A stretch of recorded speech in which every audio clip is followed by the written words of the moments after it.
السلام عليكم ورحمة الله وبركاته. الحمد لله رب العالمين، الصلاة والسلام على أشرف الأنبياء والمرسلين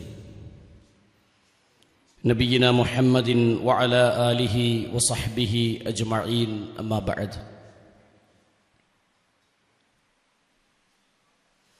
أعوذ بالله من الشيطان الرجيم. بسم الله الرحمن الرحيم. يا أيها الذين آمنوا اتقوا الله حق تقاته ولا تموتن إلا وأنتم مسلمون. أعوذ بالله من الشيطان الرجيم.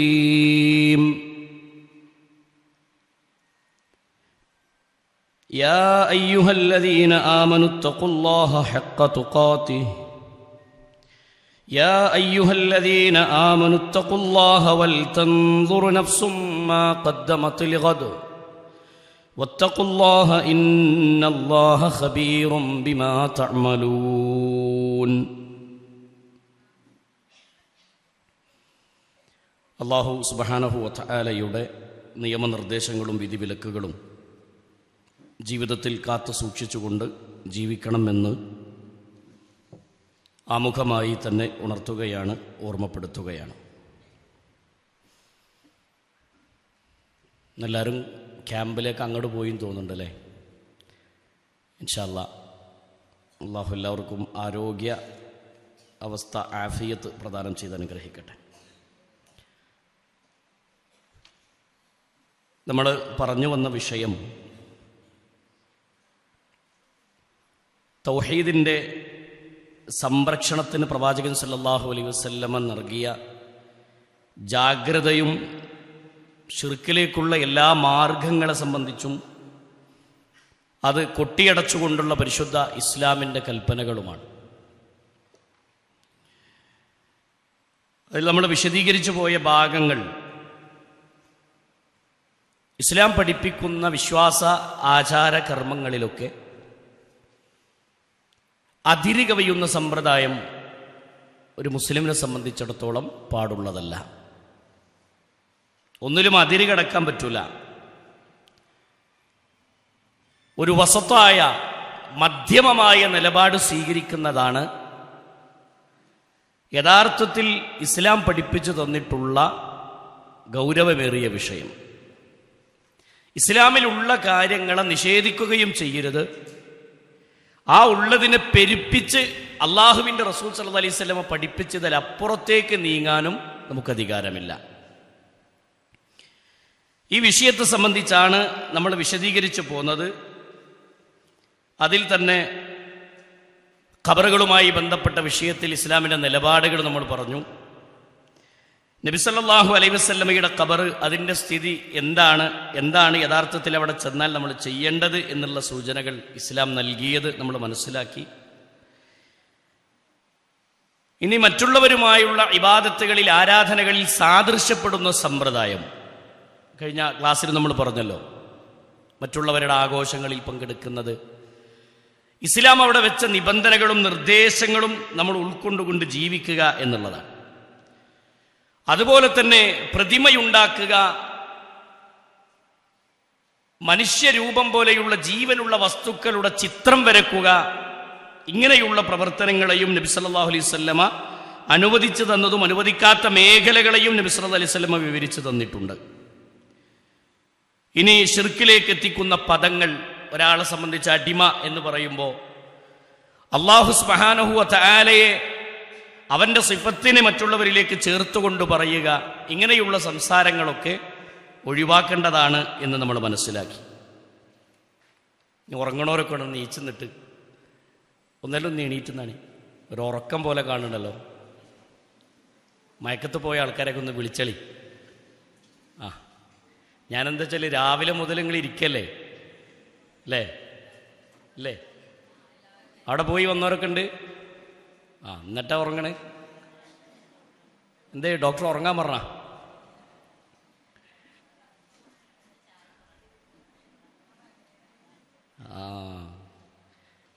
ഇനി പൊറോട്ട നിർത്തണം അവിടെ.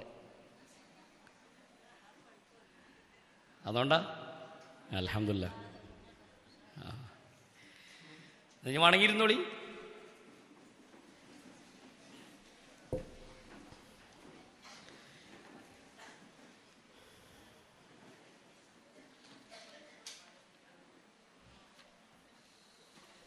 അപ്പോൾ ശിർക്കിലേക്ക് എത്തിക്കുന്ന പദങ്ങൾ, അതുപോലെയുള്ള സംസാരങ്ങൾ, അതുപോലെയുള്ള വിഷയങ്ങളെ നബി സല്ലല്ലാഹു അലൈഹി വസല്ലം വിരോധിച്ചതും കാര്യങ്ങളും നമ്മൾ കഴിഞ്ഞ ക്ലാസ്സിൽ മനസ്സിലാക്കി. എന്നിട്ട് നമ്മൾ തൊട്ട് നിർത്തിയ ഭാഗം തബറുക്കുമായി ബന്ധപ്പെട്ട വിഷയമാണ്. ബർക്കത്തെടുക്കൽ. ഇസ്ലാമിൽ ബർക്കത്തെടുക്കുക എന്നുള്ളൊരു സമ്പ്രദായം ഉണ്ടോ? ബർക്കത്ത് എന്നതിൻ്റെ ഉദ്ദേശം എന്താണ്? ഇസ്ലാം പഠിപ്പിക്കുന്ന പ്രമാണങ്ങൾ അതുമായി ബന്ധപ്പെട്ട് എന്ത് പഠിപ്പിക്കുന്നു എന്നുള്ളത് നമ്മൾ അറിയണം. നമ്മുടെ നാടുകളിൽ ഒരു വ്യക്തിയെ സംബന്ധിച്ച് നമ്മൾ പറയുകയാണെങ്കിലും ഒരു വസ്തുവിനെ സംബന്ധിച്ച് അതിനെ മഹത്വപ്പെടുത്തി വല്ലതും മഹാൻ എന്നോ അല്ലെങ്കിൽ മഹത്വമുള്ളതെന്നൊക്കെ പറഞ്ഞു കഴിഞ്ഞാൽ പിന്നെ ആളുകൾ കയറിയിടുന്ന ഇറങ്ങല. അതിനെന്തോ ഒരു പ്രത്യേകത കൽപ്പിച്ച് പിന്നെ അതിലൂടെ ആളുകൾ സഞ്ചരിക്കുന്ന സമ്പ്രദായങ്ങൾ നമ്മുടെ നാടുകളിൽ കാണാം. നമ്മൾ കഴിഞ്ഞ ക്ലാസ്സിൽ വിശദീകരിച്ചൊരു ഹദീസ് നമ്മൾ ഓർക്കുന്നുണ്ടല്ലോ. റസൂലുള്ളാഹി സ്വല്ലല്ലാഹു അലൈഹി വസല്ലമയുടെ കാലത്ത് അള്ളാഹുവിൻ്റെ റസൂൽ സല്ലല്ലാഹു അലൈഹി വസല്ലമ പഠിപ്പിക്കുന്നതായി റസൂലുള്ളാഹിന്റെ കാലത്ത് നടന്നൊരു സംഭവത്തെ മഹാനായ അബൂ വാഖിദ് അൽ-ലൈസി റളിയല്ലാഹു അൻഹുവിൽ നിന്ന് നിവേദനം ചെയ്യുന്ന ഹദീസിൽ വിശദീകരിക്കുന്ന വാചകം നമുക്ക് കാണാം. അന്ന റസൂലുള്ളാഹി സ്വല്ലല്ലാഹു അലൈഹി വസല്ലം, നബി സല്ലല്ലാഹു അലൈഹി വസല്ലമയുടെ കൂടെയായിരുന്നു ഞങ്ങൾ. ലമ്മാ ഖറജ ഇലാ നബി സല്ലല്ലാഹു അലൈഹി വസല്ലമയുടെ കൂടെ ഇലാ ഹുനൈനിലായിരുന്ന സമയത്ത്, അന്ന് ഞങ്ങളൊക്കെ ആ ഇസ്ലാമിലേക്ക് കടന്നു വന്ന പുതുക്കത്തിലാണ്. അശിർക്കും കുഫറുമൊക്കെ പേറി ജീവിച്ചിരുന്നൊരു കാലത്തുനിന്ന് മാറി അതിൻ്റെ ഒരു പഴക്കം ആവാത്തൊരു സാഹചര്യത്തിലായിരുന്ന സമയമായിരുന്നു ഞങ്ങളുടേത്. അങ്ങനെയുള്ള സമയത്ത് യുഖാലു ലഹാ, നബി സല്ലല്ലാഹു അലൈഹി വസല്ലമയോട് റസൂലുള്ളാഹിനോട് ചോദിക്കുകയാണ് ദാത്തു അൻവാത്തിനെ കുറിച്ച്. ദാത്തു അൻവാത്ത് മുശ്രിക്കുകളായ ആളുകൾക്ക് ബർക്കത്തെടുക്കാനും മുശ്രിക്കുകളായ ആളുകൾക്ക് ഭജനമിരിക്കാനും മുശ്രിക്കുകളായ ആളുകൾ ബർക്കത്ത് പ്രതീക്ഷിച്ചുകൊണ്ട് അവരുടെ യുദ്ധത്തിൻ്റെ പോകുന്ന വാളുകൾ കൊളുത്തിയിടാനൊക്കെ ഒരു വൃക്ഷം അവർക്കുണ്ടായിരുന്ന ഒരു മരം. ആ മരത്തിൽ വാള് കൊളുത്തിയിട്ട് അവിടുന്ന് ബർക്കത്തെടുക്കുന്ന സമ്പ്രദായം അവർക്കുണ്ടായിരുന്നു. അവിടെ വെച്ചുകൊണ്ട് നബി സല്ലല്ലാഹു അലൈഹി വസല്ലമയോട് സ്വഹാബത്ത് ചോദിക്കുകയാണ്, ഫഖാലു യാ റസൂലല്ലാഹ്, അല്ലാഹുവിൻ്റെ റസൂലേ, ഇജ്അൽ ലനാ ദാത അൻവാത്ത്, റസൂലേ അവർക്കൊരു ദാത്ത് അൻവാത്ത് ഉണ്ട്, നമുക്കും അങ്ങനെ ഒരു ദാത്ത് അൻവാത്ത് ഉണ്ടാക്കിക്കൂടെ? നമുക്കൊരു ബർക്കത്തിന് വേണ്ടി ഒരു മരം, നമുക്കും അങ്ങനെ ഒരു മരം ഉണ്ടായാൽ നമുക്കും അതിൽ നിന്ന് ബർക്കത്തെടുക്കാലോ എന്ന് സ്വഹാബത്ത് റസൂലുള്ളാഹി സ്വല്ലല്ലാഹു അലൈഹി വസല്ലമയോട് ചോദിക്കാൻ. ഉടനെ ഖാല നബി സല്ലല്ലാഹു അലൈഹി വസല്ലമ സുബ്ഹാനല്ലാഹ്, അല്ലാഹുവിന്റെ റസൂൽ സല്ലല്ലാഹു അലൈഹി വസല്ലമ പറഞ്ഞു സുബ്ഹാനല്ലാഹ്, അല്ലാഹു എത്ര പരിശുദ്ധനാണ്, അല്ലാഹു അക്ബർ, അവൻ വലിയവനാണ്. ഹാദാ കമാ ഖാല ഖൗമു മൂസാ, ഇപ്പൊ നിങ്ങൾ ഈ പറഞ്ഞ വർത്തമാനം മൂസ അലൈഹിസ്സലാത്തു വസ്സലാമിന്റെ ജനത മൂസയോട് പറഞ്ഞ വർത്തമാനമാണ്. മൂസ അലൈഹിസ്സലാത്തു വസ്സലാമിന്റെ ജനത എന്താ പറഞ്ഞത്? മൂസാ നബിന്റെ ജനത പറഞ്ഞു, അവിടെ മുശ്രിക്കീങ്ങളായ ആളുകൾക്ക് ആരാധിക്കാൻ അവർക്ക് വിഗ്രഹങ്ങളും ബിംബങ്ങളൊക്കെ ഉണ്ട്. നമ്മളെ കാഴ്ചയിൽ ഒരു സംഭവമില്ലല്ലോ, അപ്പൊ നമ്മക്ക് ആരാധിക്കാൻ ഒരു വസ്തു വേണ്ടേ മൂസ എന്ന് മൂസ അലൈഹിസ്സലാത്തു വസ്സലാമിനോട് ആര് പറഞ്ഞു? മൂസയുടെ ജനത പറഞ്ഞു. അതുപോലത്തെ ഒരു വർത്താനാണ് ഇപ്പോ നിങ്ങൾ പറഞ്ഞത് എന്ന് റസൂലുള്ളാഹി സ്വല്ലല്ലാഹു അലൈഹി വസല്ലമ സ്വഹാബത്തിനോട് പഠിപ്പിക്കുന്ന വാചകം നമുക്ക് കാണാം. അല്ലാഹുവിൻ്റെ റസൂൽ സ്വല്ലല്ലാഹു അലൈഹി വസല്ലമയുടെ സ്വഹാബത്ത് റസൂലിനോട് ചോദിച്ചു. അപ്പോൾ അവിടെ ബർക്കത്തെടുക്കുക എന്ന പേരിൽ എന്തെങ്കിലുമൊക്കെ ചെയ്യാന്നുള്ള സമ്പ്രദായം എന്തില്ല? ഇസ്ലാമിൽ ഇല്ല. ഇനി ക്ലാസ് ശരിക്ക് ശ്രദ്ധിച്ചാൽ അവസാനത്തൊരു ചോദ്യം ചോദിക്കുമ്പോൾ എന്തെങ്കിലുമൊക്കെ കിട്ടും കേട്ടോ, ഇൻഷാ അല്ലാഹ്. നബി സല്ലല്ലാഹു അലൈഹി വസല്ലമ പഠിപ്പിക്കുന്ന, പ്രവാചകൻ സല്ലല്ലാഹു അലൈഹി വസല്ലമ പഠിപ്പിക്കുന്ന ബർക്കത്തുമായി ബന്ധപ്പെട്ട് ഖുർആനിലും ഹദീസിലും വന്ന പരാമർശങ്ങളും അതിൻ്റെ വിവരണങ്ങളും എന്താണ് എന്ന് നമ്മൾ അറിയണം. പഠിക്കണ്ടേ? പഠിക്കണം. പലപ്പോഴും ബർക്കത്തെടുക്കുക തബറുക്ക് എന്ന് കേട്ടിട്ടുണ്ട്. പക്ഷെ തബറുക്കുമായി ബന്ധപ്പെട്ട് ഖുർആനും ഹദീസും പഠിപ്പിച്ച നെല്ലും പതിരും എന്താണെന്ന് തിരിച്ചറിയാന്നുള്ളതാണ്. നബി സല്ലല്ലാഹു അലൈഹി വസല്ലമ നമുക്ക് പഠിപ്പിച്ചു തന്നത് കാണാം. അള്ളാഹുവിന്റെ റസൂൽ സല്ലല്ലാഹു അലൈഹി വസല്ലമ പറഞ്ഞു, ബറക്കത്ത് എന്ന പദത്തിന് ഇന്ന് നമ്മുടെ നാടുകളിൽ ഏറ്റവും കൂടുതൽ ആളുകൾ ദുരുപയോഗം ചെയ്യുന്നൊരു പദമാണ് തബറുക്ക്. ബറക്കത്ത് എന്ന പദം ബറക്കത്തുമായി ബന്ധപ്പെട്ടുകൊണ്ട് പരിശുദ്ധ ഖുർആനിൽ 6200 ചില്ലാനം വരുന്ന വചനങ്ങളിൽ 32 ആയത്തുകളിൽ 34 പ്രാവശ്യം 8 രൂപങ്ങളിലായിക്കൊണ്ട് ബറക്കത്ത് എന്ന പദം വന്നിട്ടുണ്ട്. കേൾക്കുന്നുണ്ടെങ്കിൽ പൊറാട്ട എല്ലാം പറ്റിച്ചാണ്.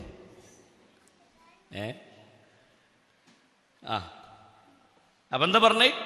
ബറക്കത്ത് എന്നുള്ള പദം എത്ര പ്രാവശ്യം വന്നു ഖുർആനിൽ? ഇടക്ക് ചോദിക്കല്ലേ, അതാ നല്ലേ. പറഞ്ഞോളേ, ഇപ്പൊ പറഞ്ഞു നിർത്തിയിട്ടുള്ളൂ.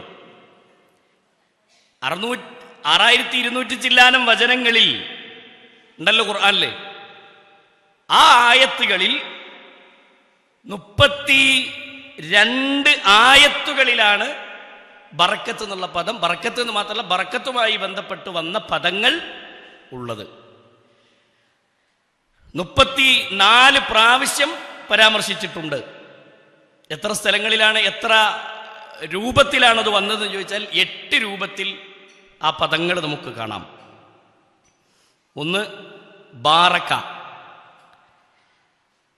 അതേപോലെ തന്നെ ബാറക്കിന, ബൂരിക്ക, ബാറക്ക, തബാറക്ക, അതുപോലെ തന്നെ ബറകാത്ത്, ബറകാതുഹു, മുബാറക്കുൻ, മുബാറക്കത്തുൻ. 8 രൂപത്തിലായിക്കൊണ്ട് ഈ പദം പ്രയോഗിച്ചിട്ടുണ്ട്. മനസ്സിലായോ? അപ്പൊ ബറക്കത്ത് എടുക്കുക, ബറക്കത്തുമായി ബന്ധപ്പെട്ട് വന്ന രൂപങ്ങളും അതിൻ്റെ അവസ്ഥകളുമാണ് ഈ വിവരിച്ചത്. ഇനി ഇതിന്റെ അർത്ഥം എന്താണ്? എന്താണ് ഈ ബറക്കത്തുമായി ബന്ധപ്പെട്ട് തഫ്സീറുകളിൽ പരാമർശിച്ചത് എന്താണ് എന്നാണ്. നബി സല്ലല്ലാഹു അലൈഹി വസല്ലമയുടെ ഹദീസുകളും പരിശുദ്ധ ഖുർആനിന്റെ ആയത്തുകളും വിവരിച്ച് പണ്ഡിതന്മാർ പറഞ്ഞു, പരിശുദ്ധ ഖുർആനിലെ വചനങ്ങൾ വിവരിക്കുന്നിടത്ത് കാണാം, സുബൂത്തിൽ ഖൈരി വദവാമുഹാ വദവാമുഹു. സുബൂത്തിൽ ഖൈർ, ഗുണം സ്ഥിരമാവുക അല്ലെങ്കിൽ നിത്യമാവുക എന്നതാണ് ബറക്കത്ത് എന്ന പദം കൊണ്ട് ഉദ്ദേശിക്കുന്നത്. എങ്ങനെയുള്ള ഗുണം? അനുഗ്രഹം ഒരാൾക്ക് സ്ഥിരമായി കിട്ടുക, ഒരാൾക്ക് ലഭിച്ചുകൊണ്ടിരിക്കുന്ന അനുഗ്രഹത്തെ സംബന്ധിച്ച് പരാമർശിക്കുന്ന പദം. പരിശുദ്ധ ഖുർആനിനെ വ്യാഖ്യാനിച്ച വ്യാഖ്യാന ഗ്രന്ഥങ്ങളിൽ ഒരു പ്രസിദ്ധമായ ഗ്രന്ഥമാണ് അൽ മുഫ്രദാത്തു ഫിൽ ഗറായിബു അൽ ഖുർആൻ എന്ന ഗ്ರಂഥം. അൽ മുഫ്രദാത്തു ഫിൽ ഗറായിബു അൽ ഖുർആൻ എന്ന ഗ്രന്ഥം. ആ ഗ്രന്ഥത്തിൽ മഹാനായ അർ-റാഗിബു അസ്ഫഹാനി എന്ന പണ്ഡിതൻ വിശദീകരിക്കുന്ന വാചകം നമുക്ക് കാണാം. സുബൂത്തുൽ ഖൈരി അൽ ഇലാഹി ഫീ ഷൈഇ, സുബൂത്തുൽ ഖൈരി അൽ ഇലാഹി ഫീ ഷൈഇ. അല്ലാഹു സുബ്ഹാനഹു വ തആലയുടെ ഇലാഹിയായ ദൈവികമായ നന്മ ഒരു വസ്തുവിൽ സ്ഥിരപ്പെടുക എന്നതാണ് ബർക്കത്ത് എന്ന് പറഞ്ഞാൽ. മനസ്സിലായോ? ഒരു വസ്തുവിൽ അള്ളാഹുവിന്റെ ദൈവികമായ അനുഗ്രഹം, നന്മ സ്ഥിരപ്പെടുക എന്നുള്ളതാണ് ബർക്കത്ത് എന്നതുകൊണ്ട് ഉദ്ദേശിച്ചത് എന്ന് പണ്ഡിതന്മാർ വിശദീകരിക്കുന്നത് കാണാം. പരിശുദ്ധ ഖുർആനിൽ 3-ാമത്തെ അധ്യായം സൂറത്ത് ആലി ഇംറാനിന്റെ 94-ാമത്തെ വചനത്തിൽ അള്ളാഹു പഠിപ്പിക്കുന്നത് കാണാം, ലഫതഹ്നാ അലൈഹിം ബറകാത്തിൻ മിനസ് സമാഇ വൽ അർള്. ലഫതഹ്നാ അലൈഹിം ബറകാത്തിൻ മിനസ് സമാഇ വൽ അർള്. ആകാശങ്ങളിലും ഭൂമിയിലുമുള്ള അനുഗ്രഹങ്ങൾ അവർക്ക് നാം തുറന്നു കൊടുത്തിരിക്കുന്നു എന്ന് അല്ലാഹു സുബ്ഹാനഹു വ തആല പറയാണ്. അല്ലാഹു അവിടെ ബർക്കത്ത് എന്ന് പ്രയോഗിക്കാം. ബാറക്ക, ബാറക്കത്ത അല്ലെങ്കിൽ തബാറക്ക എന്നുള്ള പദപ്രയോഗങ്ങളൊക്കെ ഈ അർത്ഥത്തിൽ വരുന്നതാണ്. ഈ ആയത്തിനെ വിശദീകരിച്ചുകൊണ്ട് അദ്ദേഹം വിവരിക്കുന്നത് കാണാം. വസുമ്മിയ ബിദാലിക, നബി സല്ലല്ലാഹു അലൈഹി വസല്ലമയുടെ അല്ലെങ്കിൽ പരിശുദ്ധ ഖുർആനിന്റെ വചനങ്ങളെ വിവരിച്ച് പണ്ഡിതന്മാർ പറയാണ്, ഇവിടെ ബറക്കത്ത് എന്ന് പറഞ്ഞ് അല്ലാഹു സുബ്ഹാനഹു വ തആല വെച്ചിരിക്കുന്ന പേരുകൾ വെച്ചിരിക്കുന്നത് അതിൽ സുബൂത്തിൽ ഖൈരി ഫീഹി, സുബൂത്തിൽ ഖൈരി, അതിൽ നന്മ സ്ഥിരപ്പെടുന്ന വസ്തുക്കളെ സംബന്ധിച്ചാണ്, നന്മ സ്ഥിരമായി കിട്ടുന്നതാണ്.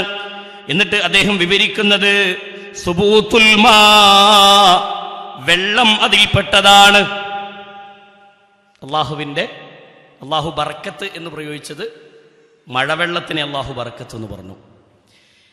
അപ്പോൾ ഫതഹ്നാ അലൈഹിം ബറകാത്തിൻ മിനസ് സമാഇ വൽ അർള്, ആകാശത്ത് നിന്ന് ഭൂമിയിലേക്ക് അള്ളാഹു റഹ്മത്ത് ഇറക്കുന്നു എന്ന് പറഞ്ഞാൽ അതിന്റെ ഉദ്ദേശം എന്താണ്? റഹ്മത്ത് ഏതാ? മഴ. പണ്ഡിതന്മാർ പറഞ്ഞതിൽ മത്വർ, അത് മഴയാണ്, മഴയെ സംബന്ധിച്ചാണ്. തഫ്സീറുൽ ഖാസിനിൽ കാണാം. അപ്പൊ മഴ അള്ളാഹുവിന്റെ ബർക്കത്താണ്. അള്ളാഹുയുടെ ബർക്കത്ത് എന്ന് പ്രയോഗിച്ചതല്ലെങ്കിൽ പിന്നെ സുബൂത്തിൽ മാഇ ഫീ ബറക എന്ന് കാണാം. അപ്പൊ അവിടെ ബർക്കത്ത് വെള്ളമാണ്, മഴവെള്ളം. ഇനി അതേപോലെ തന്നെ പരിശുദ്ധ ഖുർആൻ പറഞ്ഞത് പരിശുദ്ധ ഖുർആൻ പറഞ്ഞതിൽ ഫതഹ്നാ അലൈഹിം ബറകാത്തിൻ മിനസ് സമാഇ വൽ അർള്, ഭൂമിയിലും ബർക്കത്തുണ്ട്. ഭൂമിയിൽ നിന്ന് വരുന്ന ബർക്കത്ത് ഏതാ? ഭൂമിയിൽ നിന്ന് വരുന്ന ബർക്കത്തിനെ കുറിച്ച് പറഞ്ഞത് വബറകാതു അൽ അർള്, ഭൂമിയിലെ ബർക്കത്ത് എന്ന് പറഞ്ഞാൽ, അത് ഭൂമിയിലെ ബർക്കത്ത് എന്ന് പറഞ്ഞാൽ അന്നബാതു വസ്സിമാർ, നബാത്തു വസ്സിമാർ, വൃക്ഷങ്ങൾ, മരങ്ങളിൽ ഫലങ്ങൾ ഉണ്ടാകുന്നു. അതൊക്കെ എന്താണ്? ബർക്കത്താണ്. സസ്യങ്ങൾ മുളച്ചു പൊന്തുന്നു, നമുക്ക് അള്ളാഹു അന്നം നൽകിക്കൊണ്ടിരിക്കുന്നു. അതിലൊക്കെ ബർക്കത്ത് അള്ളാഹു സുബ്ഹാനഹു വ തആല അതൊക്കെ സ്ഥിരമായി നമുക്ക് കിട്ടിക്കൊണ്ടിരിക്കുന്ന ബർക്കത്താണ്. അപ്പോൾ ബർക്കത്ത് എന്താന്ന് മനസ്സിലായില്ലേ? രണ്ട് രൂപത്തിൽ പണ്ഡിതന്മാർ ഈ വിഷയത്തിൽ വിവരിച്ചതായി നമുക്ക് കാണാൻ പറ്റും. ഇവിടെ മഴയെ അല്ലാഹു സുബ്ഹാനഹു വ തആല ബറക്കത്ത് എന്ന് പറഞ്ഞു. ലിസുബൂത്തിൽ ബറക്കത്തി ഫീഹ്, മഴയിൽ അല്ലാഹു സുബ്ഹാനഹു വ തആലയുടെ ബറക്കത്ത് സ്ഥിരമായി ഉണ്ട് എന്നാണ് പണ്ഡിതന്മാർ നമുക്ക് വിവരിച്ചു തന്നത്.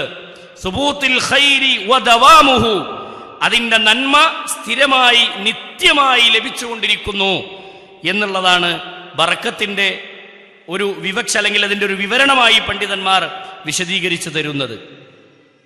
മാത്രമല്ല മറ്റൊരു വചനത്തിൽ നമുക്ക് കാണാൻ പറ്റും, അല്ലാഹു സുബ്ഹാനഹു വ തആല ഭൂമിയിൽ അടിച്ചമർത്തപ്പെട്ട ആളുകൾക്ക് അല്ലാഹു അവർക്ക് അനുഗ്രഹത്തെ അനന്തരാവകാശമായി അല്ലാഹു നൽകി. സൂറത്തുൽ അഅറാഫിന്റെ 137-ാമത്തെ വചനം, 137-ാമത്തെ വചനം, അനന്തരാവകാശമായി അല്ലാഹു ബർക്കത്ത് കൊടുത്തു.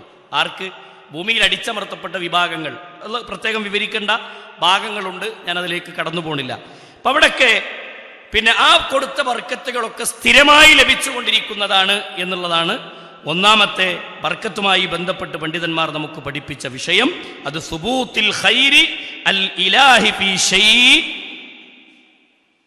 സ്ഥിരമായി അല്ലാഹു സുബ്ഹാനഹു വ തആലയിൽ നിന്ന് ലഭിച്ചുകൊണ്ടിരിക്കുന്ന, ഇലാഹിയായ രൂപത്തിൽ അല്ലാഹുവിൽ നിന്ന് കിട്ടിക്കൊണ്ടിരിക്കുന്ന അനുഗ്രഹങ്ങൾക്കാണ് അവിടെ ബർക്കത്ത് എന്ന് പ്രയോഗിക്കുന്നത്.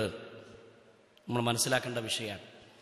അതേപോലെ തന്നെ ബർക്കത്ത് എന്നാൽ രണ്ടാമത്തത് കാണാം, അന്നമാഉ വസിയാദ.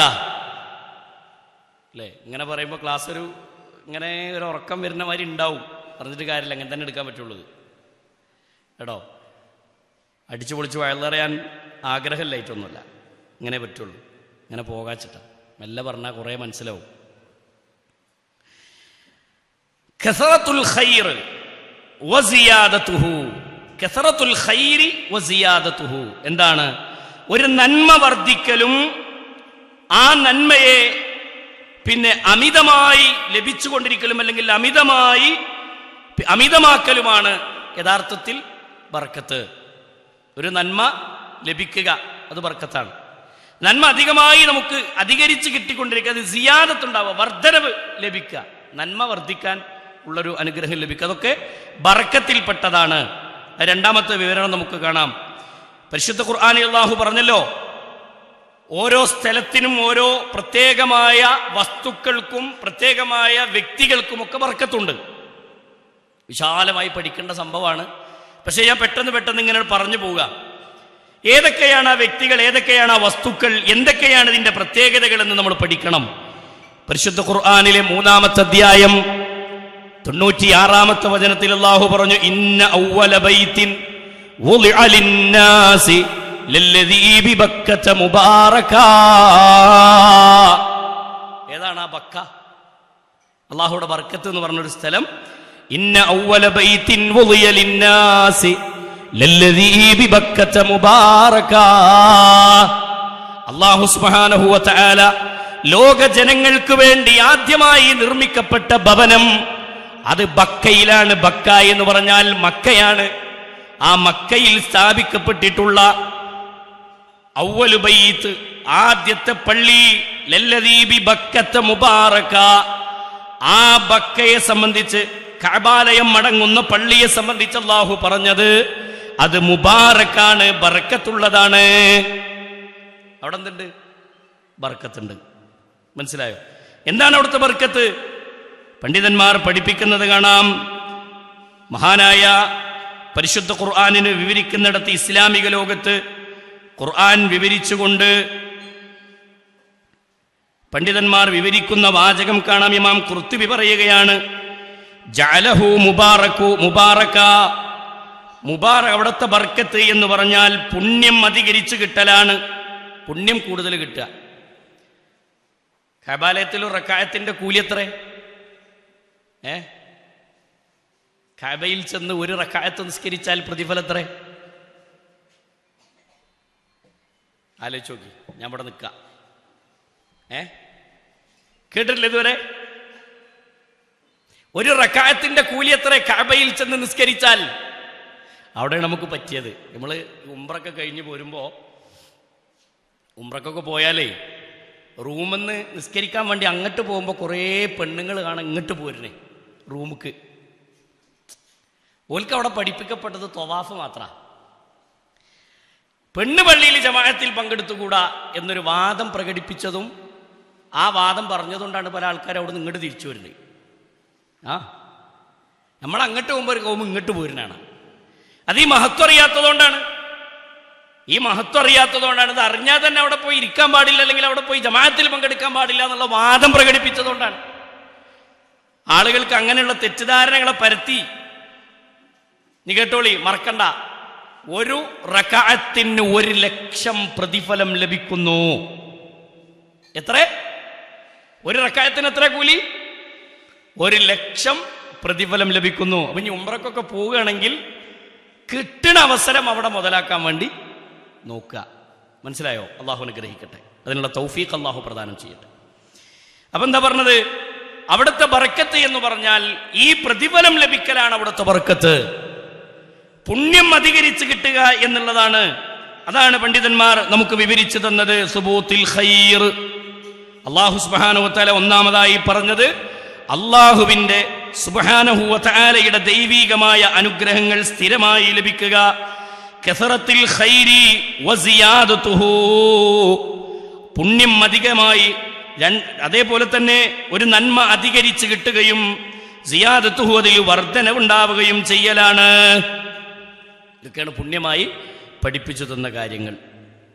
അതാണ് ബർക്കത്ത് എന്ന് പറഞ്ഞാൽ. ഒരു ബർക്കത്ത് എന്നുള്ള പദത്തിന് ഖുർആൻ വിവരിച്ച കാര്യങ്ങളാണത്. അതുപോലെ തന്നെ തബാറക എന്നുള്ള പദം കാണാം പരിശുദ്ധ ഖുർആനിൽ. കേട്ടില്ലേ? തബാറകല്ലദീ ബിയദിഹിൽ മുൽക്കു വഹുവ അലാ കുല്ലി ശൈഇൻ ഖദീർ. അവിടെ തബാറക കാണാം. എന്താണ് ഈ തബാറക? തബാറക എന്നുള്ള പദം കൊണ്ട് അതിൻ്റെ അർത്ഥമാക്കുന്നത് അളമ എന്ന പദം. അതേപോലെ തന്നെ പിന്നെ പണ്ഡിതന്മാർ വിവരിച്ചത് അൽ മുഖദ്ദസു അൽ മുതഹർ, മുഖദ്ദസ് മുതഹർ. അതേപോലെ തന്നെ തആല എന്നിങ്ങനെയുള്ള പദങ്ങളൊക്കെ എന്താണ്? പിന്നെ തബാറക എന്നുള്ളതിൻ്റെ അർത്ഥമാണ്. അതിൻ്റെ അർത്ഥം എന്താണെന്നറിയോ?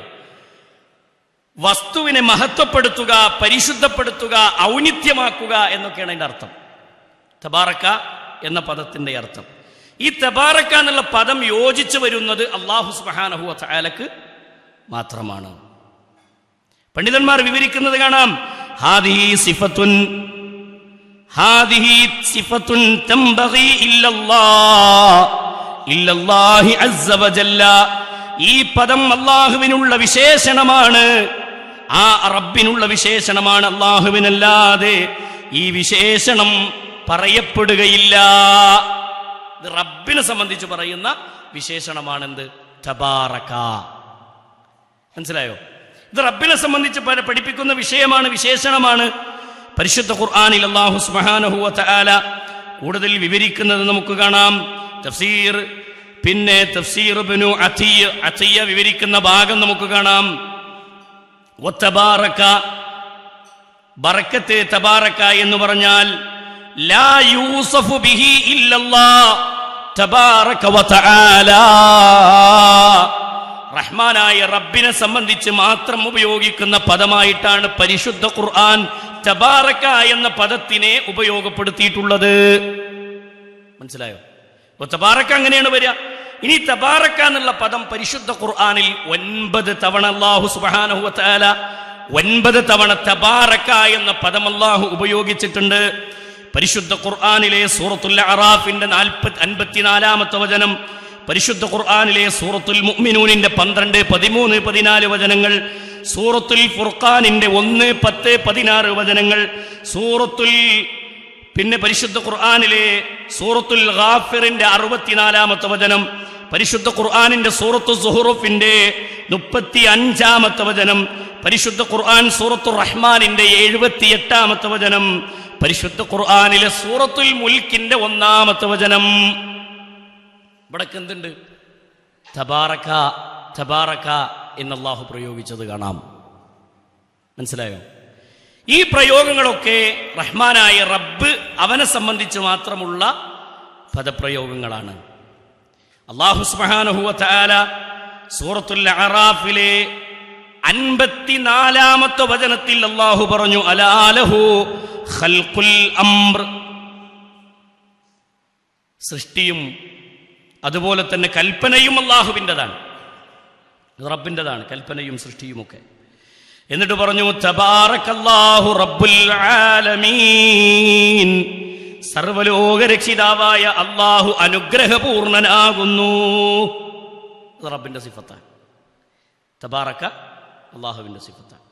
ഈ ആയത്ത് വിവരിക്കുന്നിടത്ത് പണ്ഡിതന്മാർ പറയാണ്, ഇതിൽ 2 വിവരണങ്ങളുണ്ട്. ഈ പറയപ്പെട്ട വിഷയത്തിൽ 2 വിവരണങ്ങളുണ്ട്. അല്ലാഹു സുബ്ഹാനഹു വ തആലയെ സംബന്ധിച്ച് ഈ ആയത്തിൽ പറഞ്ഞ തബാറക്കയെ 2 രൂപത്തിൽ വിവരിക്കുന്നു. അഹദുഹുമ, ഒന്നാമത്തേത് ശേഷിക്കുക എന്ന്, സ്ഥിരമായി ലഭിക്കുക എന്നുള്ളതാണ്, നമ്മൾ നേരത്തെ പറഞ്ഞ വിഷയമാണ്. രണ്ടാമത്തേത് അല്ലാഹു സുബ്ഹാനഹു വ തആല നൽകുന്നതിന്റെ പ്രതിഫലനങ്ങൾ വർദ്ധിച്ചു കിട്ടിക്കൊണ്ടിരിക്കുക എന്നുള്ളതാണ് അതിന്റെ വിവരണം എന്ന് നമുക്ക് കാണാം. അപ്പൊ അതൊക്കെ തബാറക്കയുമായി ബന്ധപ്പെട്ട്, ബറക്കത്തുമായി ബന്ധപ്പെട്ട് ഖുർആനിൽ പ്രയോഗിച്ചതാണ്. നമ്മൾ പറഞ്ഞു 32 ആയത്തുകളിൽ 34 സ്ഥലങ്ങളിലായിക്കൊണ്ട് 8 രൂപത്തിലായി വന്നു. തബാറക്ക എന്നുള്ളത് 9 തവണയും പരിശുദ്ധ ഖുർആൻ പ്രയോഗിച്ചിട്ടുണ്ട് എന്ന് നമ്മൾ മനസ്സിലാക്കി. ഇനി നമ്മൾ അറിയേണ്ട വിഷയം എന്താ വെച്ചാൽ, ഇത് ഖുർആൻ പരിചയപ്പെടുത്തിയതാണ്. ഇനി ഹദീസുമായി ബന്ധപ്പെട്ട് കാണാം, ബറക്കത്ത്, തബാറക്ക എന്ന പദങ്ങളൊക്കെ ഖുർആൻ വന്നു. ഹദീസിൽ വന്നത്, ഹദീസിന്റെ പരാമർശം 130ഓളം തവണ പരിശുദ്ധ ഖുർആന്, മഹാനായ റസൂലുള്ളാഹിന്റെ ഹദീസുകളിൽ എന്ത് വന്നിട്ടുണ്ട്? ബറക്കത്തുമായി ബന്ധപ്പെട്ട പദങ്ങൾ വന്നിട്ടുണ്ട്. അവിടെ നമുക്ക് കാണാൻ പറ്റും, ബാറക്ക, നേരത്തെ പറഞ്ഞതുപോലെ തന്നെ ബൂരിക്ക, അതേപോലെ തന്നെ യുബാരിക്കു, ബാറക്കുൻ, മുബാറക്കുൻ, മുബാറക്കത്തുൻ, മുബാറക്കാത്തുൻ, ഇങ്ങനെയുള്ള പദങ്ങൾ 130 പ്രാവശ്യം ആവർത്തിച്ച് പരിശുദ്ധ മഹാനായ റസൂലുള്ളാഹിന്റെ ഹദീസുകളിൽ വന്നതായി നമുക്ക് കാണാൻ പറ്റും. അതാണ് നബി സല്ലല്ലാഹു അലൈഹി വസല്ലമ വിവരിച്ച മറ്റൊരു സംഭവം. ഇതുമായി ബന്ധപ്പെട്ട് നമ്മൾ മനസ്സിലാക്കേണ്ട വിഷയം. ഇനി ഹദീസുകളിൽ വന്നതുമായി ബന്ധപ്പെട്ട് പണ്ഡിതന്മാർ വിവരിച്ച വിവരങ്ങൾ കാണാം. നബി സല്ലല്ലാഹു അലൈഹി വസല്ലം നമുക്ക് പഠിപ്പിച്ചു തന്നൊരു സ്വലാത്തില്ലേ? ഏതാ സ്വലാത്ത്? സല്ലല്ലാഹു അലാ മുഹമ്മദ്, അതാണോ? അല്ല. പിന്നെ അത് സ്വലാത്ത് ഏതാ? ഉറക്കങ്ങൾ പോയിക്കോട്ടെ. സ്വലാത്തൊന്ന് ഫുള്ള് ചൊല്ലി വെക്കാം നമുക്ക്, അല്ലേ? ആ പറഞ്ഞോളി. അല്ലാഹുമ്മ സ്വല്ലി അലാ മുഹമ്മദിൻ വഅലാ ആലി മുഹമ്മദിൻ കമാ സ്വല്ലൈത അലാ ഇബ്രാഹീമ വഅലാ ആലി ഇബ്രാഹീമ ഇന്നക ഹമീദും മജീദ്. അല്ലാഹുമ്മ ബാരിക് അലാ മുഹമ്മദിൻ വഅലാ ആലി മുഹമ്മദിൻ കമാ ബാറക്ത അലാ ഇബ്രാഹീമ വഅലാ ആലി ഇബ്രാഹീമ ഇന്നക ഹമീദും മജീദ്. ബറക്കത്ത് കിട്ടണ്ടേ? കിട്ടണം, അല്ലേ? നമ്മൾ മനസ്സിലാക്കേണ്ട വിഷയം എന്താ വെച്ചാൽ, ഇത് വ്യത്യസ്തമായ രൂപത്തിൽ ഈ ഹദീസ് കാണാം. ഇനിയും ചില വാക്കുകൾ അങ്ങോട്ടും ഇങ്ങോട്ടൊക്കെ മാറിക്കൊണ്ട് വ്യത്യസ്തമായ ഹദീസുകളിൽ ഈ സ്വലാത്ത് നമുക്ക് കാണാൻ പറ്റും. ഇബ്രാഹിമിയ സ്വലാത്ത് നമ്മൾ പറയാം, അല്ലേ? റസൂലുള്ളാഹി സ്വല്ലല്ലാഹു അലൈഹി വസല്ലമക്ക് കിട്ടിയ മഹത്വം നബി സല്ലല്ലാഹു അലൈഹി വസല്ലമക്ക് നീ മഹത്വം നൽകണം റബ്ബേ, അല്ലേ? അല്ലാഹുമ്മ ബാരിക് അലാ മുഹമ്മദിൻ വഅലാ ആലി മുഹമ്മദിൻ. നബി സല്ലല്ലാഹു അലൈഹി വസല്ലമക്ക് നീ ബറക്കത്ത് നൽകണം പടച്ചോനെ. എങ്ങനെയുള്ള ബറക്കത്ത്? എങ്ങനെയുള്ള ബറക്കത്താ കൊടുക്കേണ്ടത്? വഅലാ ആലി മുഹമ്മദിൻ കമാ ബാറക്ത. ബറക്കത്ത് ലഭിച്ചതുപോലെ, ആർക്ക് ലഭിച്ചതുപോലെ? നീ കൊടുത്തതുപോലെ. അലാ ഇബ്രാഹീമ വഅലാ ആലി ഇബ്രാഹീമ ഇന്നക ഹമീദും മജീദ്. ഇബ്രാഹിം നബിക്കും ഇബ്രാഹിമിന്റെ കുടുംബത്തിനും ബറക്കത്ത് കിട്ടിയതുപോലെ മുഹമ്മദ് നബി സല്ലല്ലാഹു അലൈഹി വസല്ലമക്കും അദ്ദേഹത്തിന്റെ കുടുംബത്തിനും നീ ബറക്കത്ത് കൊടുക്കണേ അല്ലാഹ്. ഇതല്ലേ പ്രാർത്ഥന? നമ്മൾ പ്രാർത്ഥിക്കല്ലേ? പ്രാർത്ഥിക്കണം. ഈ സ്വലാത്ത് നമ്മൾ ചൊല്ലിക്കൊണ്ടിരിക്കണം. പറ്റുമ്പോഴൊക്കെ ചൊല്ലണം. സ്വലാത്ത് വർദ്ധിപ്പിക്കണതിന് കൂലിയുണ്ട്. മൻ സ്വല്ലാ അലയ്യ സ്വലാത്തൻ സ്വല്ലല്ലാഹു അലൈഹി ബിഹാ അശറ. 10 കൂലിയാണ് ഒരു സ്വലാത്തിന്. നഷ്ടപ്പെടുത്തണ്ട കേട്ടോ. കിട്ടുന്നിടത്തോളൊക്കെ സ്വലാത്ത് ചൊല്ല. റസൂലുള്ളാഹിന്റെ സല്ലല്ലാഹു അലൈഹി വസല്ലമയുടെ പേര് കേൾക്കുമ്പോൾ സ്വലാത്ത് ചൊല്ല. സ്വലാത്ത് ചൊല്ലാത്തവൻ ബഖീലാണ്. ഇനി ഇവിടെ പറഞ്ഞ ബർക്കത്ത് എന്താണ്? ഇബ്രാഹിം നബി അലൈഹി സ്വലാത്തു വസ്സലാമിന് കിട്ടിയ ബർക്കത്ത് ആർക്കും കിട്ടണം. നബി സല്ലല്ലാഹു അലൈഹി വസല്ലമക്ക് നീ നൽകണേ എന്ന് പറഞ്ഞാൽ അതിന്റെ അർത്ഥം എന്താണ്? ഉസ്ബുത് ലഹു, റബ്ബേ നിനക്ക് റബ്ബ് സുബ്ഹാനഹു വ തആല നീ റബ്ബിനോട് പറയാണ്, റബ്ബേ നീ നബി സല്ലല്ലാഹു അലൈഹി വസല്ലമക്ക് സ്ഥിരപ്പെടുത്തണേ റബ്ബേ, സ്ഥിരമായി നൽകണേ റബ്ബേ. എന്താണ് സ്ഥിരമായി നൽകേണ്ടത്? അതിം എന്നാണ്. നീ നിത്യമാക്കണേ റബ്ബേ എന്നാണ്. എന്താണ് നിത്യമാക്കേണ്ടത്? നബി സല്ലല്ലാഹു അലൈഹി വസല്ലമക്ക് ഉത്കൃഷ്ടതയും മഹത്വവും നീ നൽകിയിരിക്കുന്നു. അത് ഓൾറെഡി കിട്ടിയതാണ്. ആ കിട്ടിയതിനെ നീ റസൂലുള്ളാഹിക്ക് സ്ഥിരപ്പെടുത്തണേ എന്നാണ് ഈ പദത്തിലെ ബറക്കത്ത് എന്നതുകൊണ്ട് ഉദ്ദേശിച്ചത്. ബാരിക് അലാ മുഹമ്മദിൻ എന്ന് പറഞ്ഞല്ലോ.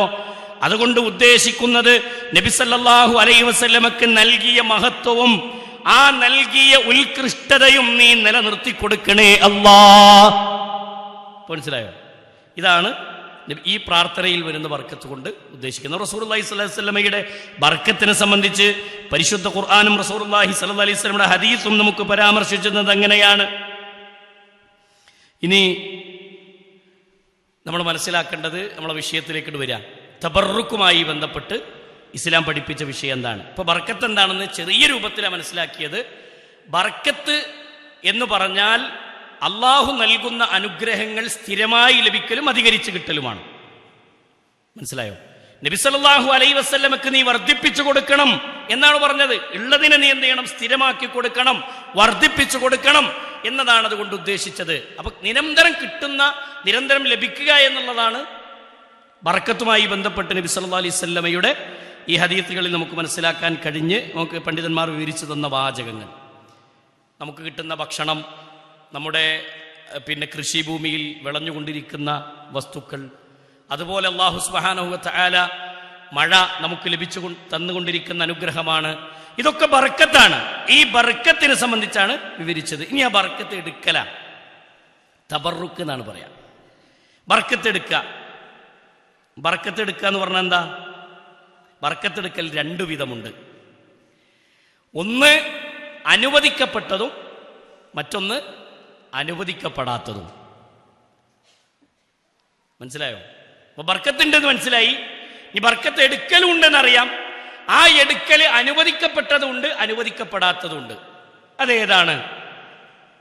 നബി സല്ലല്ലാഹു അലൈഹി വസല്ലമ നമുക്ക് പഠിപ്പിച്ചു തന്നു, ബർക്കത്തെടുക്കുക എന്ന് പറഞ്ഞാൽ അള്ളാഹുവിന്റെ റസൂൽ സല്ലല്ലാഹു അലൈഹി വസല്ലമ പറഞ്ഞു, ഖുർആൻ 4 സ്ഥലങ്ങളിൽ മുബാറക എന്ന പദം പ്രയോഗിക്കുന്നത് കാണാം. മുബാറക ബർക്കത്തെടുക്കുന്നതുമായി ബന്ധപ്പെട്ടുകൊണ്ട് 4 സ്ഥലങ്ങളിൽ അല്ലാഹു സുബ്ഹാനഹു വ തആല വിവരിക്കുന്നതായി നമുക്ക് കാണാൻ സാധിക്കും. ഹാദൽ കിതാബു ഹാദാ കിതാബുൻ അൻസൽനാഹു മുബാറകുൻ മുസദ്ദിഖുൽ ലദീ ബൈന യദൈഹി. പരിശുദ്ധ ഖുർആനിലെ സൂറത്തുൽ അൻആമിന്റെ 92-ാമത്തെ വചനത്തിൽ അല്ലാഹു പറയുന്നു, കിതാബുൻ അൻസൽനാഹു മുബാറകുൻ. ഖുർആൻ അനുഗ്രഹമാണ്, ഖുർആൻ ബർക്കത്തുള്ളതാണ്. കിതാബുൻ അൻസൽന, ഖുർആനിനെ അല്ലാഹു ബർക്കത്ത് എന്ന് പ്രയോഗിച്ചു. 4 സ്ഥലങ്ങളിൽ നമുക്ക് കാണാൻ പറ്റും പരിശുദ്ധ ഖുർആനിൽ. 4 സ്ഥലങ്ങളിൽ.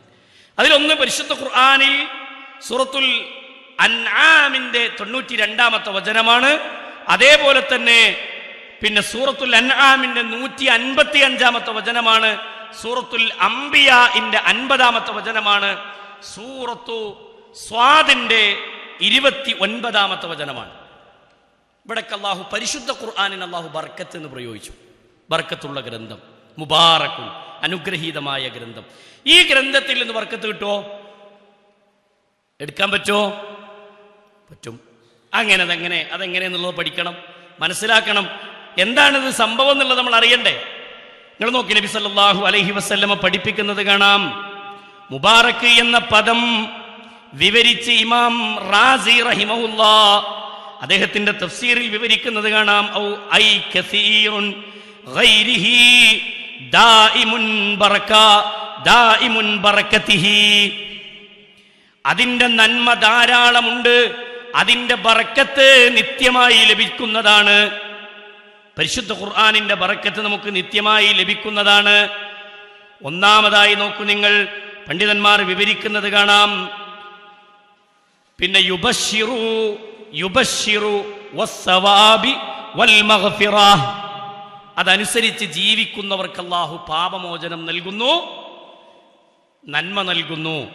അത് അധികരിച്ച് അല്ലാഹു നൽകിക്കൊണ്ടിരിക്കുന്നു എന്ന സന്തോഷ വാർത്ത എവിടുന്നാ കിട്ടിയത്? ഖുർആൻ എന്നാണ്. അപ്പൊ പരിശുദ്ധ ഖുർആനിൽ ആ ഖുർആൻ ബർക്കത്താണ് എന്നതിനുള്ള തെളിവാണ്. ഇനി അതിന് ബർക്കത്തെടുക്കുക എന്ന് പറഞ്ഞാൽ എന്താ? പരിശുദ്ധ ഖുർആൻ അനുസരിച്ചുകൊണ്ട് ജീവിക്കലാണ്. പരിശുദ്ധ ഖുർആൻ അനുസരിച്ചുകൊണ്ട് ഒരാൾ ജീവിക്കാൻ വേണ്ടി തീരുമാനിക്കുകയും ജീവിതം അതനുസരിച്ച് ക്രമീകരിക്കുകയും ചെയ്താൽ അതാണ് പരിശുദ്ധ ഖുർആനിന്റെ ബർക്കത്ത് ലഭിക്കുക എന്ന് പറഞ്ഞാൽ. ഖുർആൻ എന്നുള്ള ബർക്കത്ത് നമുക്ക് കിട്ടിക്കൊണ്ടിരിക്കുന്നു എന്നർത്ഥം. ഖുർആൻ പറഞ്ഞു പലിശ വാങ്ങരുത്. നമ്മൾ പലിശ വാങ്ങുന്നു, കൊടുക്കുന്നു, കൂട്ടുനിൽക്കുന്നു, സാക്ഷി നിൽക്കുന്നു, കൈയെഴുത്തിടുന്നു, ലോൺ എടുക്കുന്നു, എല്ലാ ഇടപാടുകളിലും നമ്മളുണ്ട്. പരിശുദ്ധ ഖുർആൻ നമ്മളോട് പറഞ്ഞു നിങ്ങൾ ശിർക്ക് ചെയ്യരുത്. ആ ഖുർആനിന്റെ കൽപ്പനയ്ക്ക് വിരുദ്ധം പ്രവർത്തിച്ചാൽ ഒരിക്കലും എന്ത് കിട്ടൂല? ഖുർആനിന്റെ ബർക്കത്ത് കിട്ടി എന്ന് പറയാൻ പറ്റൂല. ഒന്ന് നമ്മൾ മനസ്സിലാക്കണം, വിശ്വാസപരമായി ഖുർആനിനെ സ്വീകരിക്കണം, കർമ്മപരമായി ഖുർആനിനെ സ്വീകരിക്കണം. ആചാരങ്ങളും അനുഷ്ഠാനങ്ങളും ഒക്കെ പരിശുദ്ധ ഖുർആൻ അനുസരിച്ചാവണം. ആ ഖുർആനിനെ ജീവിതത്തിൽ പകർത്തുമ്പോൾ അത് ബർക്കത്തായി മാറുന്നു. പരിശുദ്ധ ഖുർആനിനെ നമ്മുടെ ജീവിതത്തിലേക്ക് ഖുർആൻ വരുത്തുന്ന മാറ്റമാണ് ബർക്കത്ത് എന്നതുകൊണ്ട് ഉദ്ദേശിക്കുന്നത്. പരിശുദ്ധ ഖുർആനിനെ കൊണ്ട്, പരിശുദ്ധ ഖുർആനിലൂടെ അല്ലാഹു സുബ്ഹാനഹു വ തആല ലോകത്തുള്ള ഒരുപാട് ജനവിഭാഗങ്ങളെ മാറ്റിമറിച്ചത് നമുക്ക് കാണാൻ പറ്റും. പരിശുദ്ധ ഖുർആനിലെ വചനം അല്ലാഹുവിന്റെ റസൂലിന്റെ സ്വഹാബത്തിന് അല്ലാഹു അവതരിപ്പിച്ചു കൊടുക്കുകയാണ്. നോക്കൂ നിങ്ങൾ, വഇദൽ മൗഊദതു സുഇലത് ബിഅയ്യി ദംബിൻ ഖുതിലത് വഇദൽ മൗഊദതു സുഇലത്. ജീവനോടെ കുഴിച്ചു മൂടപ്പെട്ട പെൺകുട്ടിയോട് നാളെ റബ്ബ് സുബ്ഹാനഹു വ തആല ചോദിക്കും, ബിഅയ്യി ദംബിൻ ഖുതിലത്. പെണ്ണേ, മോളെ, നീ എന്തിനു വേണ്ടിയാണ് നീ കുഴിച്ചു മൂടപ്പെട്ടത്?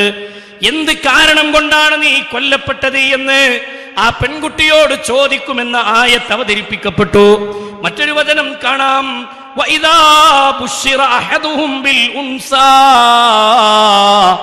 വല്ല വജ്ഹഹു മുസ്വദ്ദൻ വഹുവ കദീം. പരിശുദ്ധ ഖുർആൻ പഠിപ്പിക്കുകയാണ്, അവർക്ക് പെൺകുട്ടി ജനിച്ചു എന്ന സന്തോഷ വാർത്ത അല്ലാഹു അറിയിച്ചു കൊടുത്താൽ, ജാഹിലിയ കാലഘട്ടത്തിലെ കഥ മാത്രമല്ല, ഇന്നും ആ അവസ്ഥ നിലനിൽക്കുന്നുണ്ട്. പെൺകുട്ടി ജനിച്ചു എന്ന സന്തോഷ വാർത്ത അവർക്ക് നൽകിയാൽ അവരുടെ മുഖം ചുളിഞ്ഞു പോകുന്നു. ആരെക്കുറിച്ചാ? അന്ന് ഈ ആയത്തിറങ്ങുന്നതിന് മുമ്പത്തെ സംഭവം വിവരിക്കുകയാണ് റബ്ബ്. അവരുടെ മുഖം ഇങ്ങനെ ചുളിഞ്ഞു പോകുന്നു. അവർ ദുഃഖഭാരം കൊണ്ട് ദുഃഖിതരായി മാറുകയും ദുഃഖഭാരം കൊണ്ട് അവർ ഒളിഞ്ഞിരിക്കുകയും ചെയ്യുന്നു, പുറത്തേക്കിറങ്ങണില്ല. പെൺകുട്ടിയാണെന്നറിഞ്ഞപ്പോ അഭിമാനത്തിന് ക്ഷതം വന്നതുപോലെ, പെൺകുട്ടിയാണെന്നറിഞ്ഞപ്പോ അപമാനപ്പെട്ടു പോയതുപോലെ വീട്ടിന്റെ ഉള്ളിൽ അവർ കൂടാൻ തുടങ്ങി. ഒരു പെൺകുട്ടിയുടെ വാപ്പയാണെന്ന് പറഞ്ഞാൽ, ഒരു പെൺകുട്ടിയുടെ ഉമ്മയാണെന്ന് പറഞ്ഞാൽ, ഒരു പെൺകുട്ടിയുടെ വാപ്പയാണെന്ന് പറഞ്ഞാൽ ഒരു സ്ഥാനക്കുറവ് അവർക്കുണ്ടായിരുന്നു. ഇന്നും ചില ആളുകൾക്ക് ആ സമ്പ്രദായം നിലനിന്നു പോരുന്നുണ്ട്. അള്ളാഹു മനസ്സിലാക്കാനുള്ള തൗഫീഖ് നൽകുമാറാവട്ടെ. ഈ ആയത്ത് റസൂലുള്ളാഹി സ്വല്ലല്ലാഹു അലൈഹി വസല്ലമ മിമ്പറിൽ നിന്ന് സ്വഹാബത്തിന്റെ മുന്നിൽ ഓതി കൊടുക്കുമ്പോ ഒരു സ്വഹാബി വിതുമ്പിക്കരയുകയാണ്. പൊട്ടി കരയുന്നൊരു സ്വഹാബിയെ ചരിത്രത്തിൽ നമുക്ക് കാണാം. ആ സ്വഹാബിയുടെ തേങ്ങല് കണ്ടിട്ട് അള്ളാഹുവിന്റെ റസൂൽ സ്വല്ലല്ലാഹു അലൈഹി വസല്ലമ ചോദിച്ചു, എന്തു പറ്റി, എന്തിനാണ് നീ ഇങ്ങനെ കരയുന്നത് എന്ന് ചോദിച്ചപ്പോ ഈ ആയത്ത് കേട്ട സ്വഹാബി പറയുകയാണ്, റസൂലേ, ഇന്ന് നിങ്ങൾ ഓതിയ വചനമില്ലേ നബിയെ, പെൺകുട്ടിയോട് നാളെ റബ്ബ് ചോദിക്കുമെന്ന ആയത്ത് നിങ്ങൾ ഓതിയില്ല റസൂലേ, എന്റെ മനസ്സിനെ വല്ലാതെ അസ്വസ്ഥതപ്പെടുത്തുന്നു നബിയെ. എനിക്ക് പെൺകുട്ടികൾ ഉണ്ടായിരുന്നു റസൂലേ, കുറെ പെൺകുട്ടികളാണ് എനിക്ക് ജനിച്ചത്. എന്റെ ജാഹിലിയ കാലഘട്ടത്തിൽ, ഞാൻ മുസ്ലിം ആകുന്നതിന് മുമ്പ് എന്റെ ജീവിതം അങ്ങനെയായിരുന്നു. ജനിച്ച പെൺകുട്ടികളെയൊക്കെ ഞാൻ കൊന്നുകളഞ്ഞു നബിയെ, എല്ലാ പെൺകുട്ടികളെയും ഞാൻ കൊന്നുകളഞ്ഞു. എന്റെ ആ ദുരഭിമാനം എനിക്ക് ആ പെൺകുട്ടികളെ വളർത്താൻ സമ്മതിച്ചില്ല. അവസാനം എനിക്കൊരു പെൺകുട്ടി ജനിച്ചപ്പോ എന്റെ ഭാര്യ എന്നോട് പറഞ്ഞു, റസൂലേ, എന്റെ ഭാര്യ എന്നോട് പറഞ്ഞു, നമ്മുടെ മോളെ നമ്മൾ കൊല്ലണ്ട, അവളെ നമുക്ക് വീട്ടിന്റെ ഉള്ളിൽ വളർത്താമല്ലോ എന്ന് പറഞ്ഞപ്പോ ഞാൻ അവളെ വളർത്തി. എന്റെ വീട്ടിൽ അവൾ വളർന്നു വന്നു. ആ പെൺകുട്ടിയുടെ വളർച്ച, അവൾ എന്റെ കൈ പിടിച്ച് നടക്കാനുള്ള പ്രായമായി, വീട്ടിന്റെ മുറ്റത്തേക്കിറങ്ങാനുള്ള പ്രായമായി, ചാടിക്കളിക്കാനുള്ള പ്രായമായി. ആളുകളൊക്കെ കണ്ട് പരിഹാസത്തിന്റെ വർത്തമാനം പറഞ്ഞു തുടങ്ങി. അഭിമാനം എന്നെ വല്ലാതെ വേട്ടയാടി. എന്നെ ആളുകൾ പരിഹസിക്കുന്നത് കണ്ട് എന്റെ കുഞ്ഞിനോട്, ഞാൻ എന്റെ ഭാര്യയോട് വിരുന്നിന് പോവുകയാണെന്ന് കള്ളം പറഞ്ഞ് എന്റെ കുഞ്ഞിനെ ഞാൻ ഒരു മലഞ്ചെരിവിലേക്ക് കൂട്ടിക്കൊണ്ടുപോയി നബിയെ. മലക്ക് മുകളിലുള്ള ഒരു പൊട്ടക്കിണറിന്റെ ചാരത്ത് എന്റെ കുഞ്ഞിനെ ഞാൻ കൊണ്ടുപോയി നിർത്തി റസൂലേ.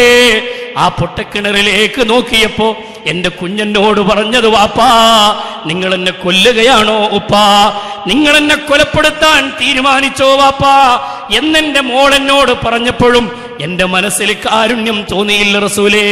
എന്റെ കുഞ്ഞിനെ ഞാൻ ആ കിണറ്റിലേക്ക് തള്ളിയിട്ടിട്ട് ആളുകളുടെ വർത്തമാനം കേട്ട് എന്റെ ദുരഭിമാനം മൂത്തതിന്റെ പേരിൽ ആ കുഞ്ഞിനെ ഞാൻ പൊട്ടക്കിണറിലേക്ക് തള്ളിയിട്ടിട്ട് ഒരു കല്ലെടുത്ത് ഞാൻ കുഴിയിലേക്ക് ഇടുമ്പോ എന്റെ കുട്ടി ചോദിക്കുന്നുണ്ട്, വാപ്പാ, നിങ്ങൾ എന്നെ കൊന്നുവല്ലേ എന്ന് പറയുന്ന വാക്കിന്റെ ശബ്ദം എന്റെ ചെവിയിൽ ഇങ്ങനെ അലട്ടിക്കൊണ്ടിരിക്കുന്നു റസൂലേ. ആ കുഴിയിലേക്ക് കല്ലിട്ട് ഞാൻ അവിടെ നിന്ന് മടങ്ങിപ്പോന്ന് നബിയേ. ഈ ആയത്തിറങ്ങിയപ്പോ സ്വഹാബി ചോദിക്കുകയാണ്, റസൂലേ, എന്റെ റബ്ബ് എനിക്ക് പൊരുത്തപ്പെട്ടു തരൂലേ, റസൂലേ, എനിക്ക് എന്റെ റബ്ബ് മാപ്പാക്കി തരില്ലേ നബിയേ, ഈ കാരണം കൊണ്ട് എന്റെ സ്വർഗം എനിക്ക് നഷ്ടപ്പെടുമോ നബിയേ, ഈ കാരണം കൊണ്ട് എന്റെ പരലോകം എനിക്ക് ബാത്തിലാകുമോ നബിയേ. ഈ ചരിത്രം നമുക്ക് കാണാം.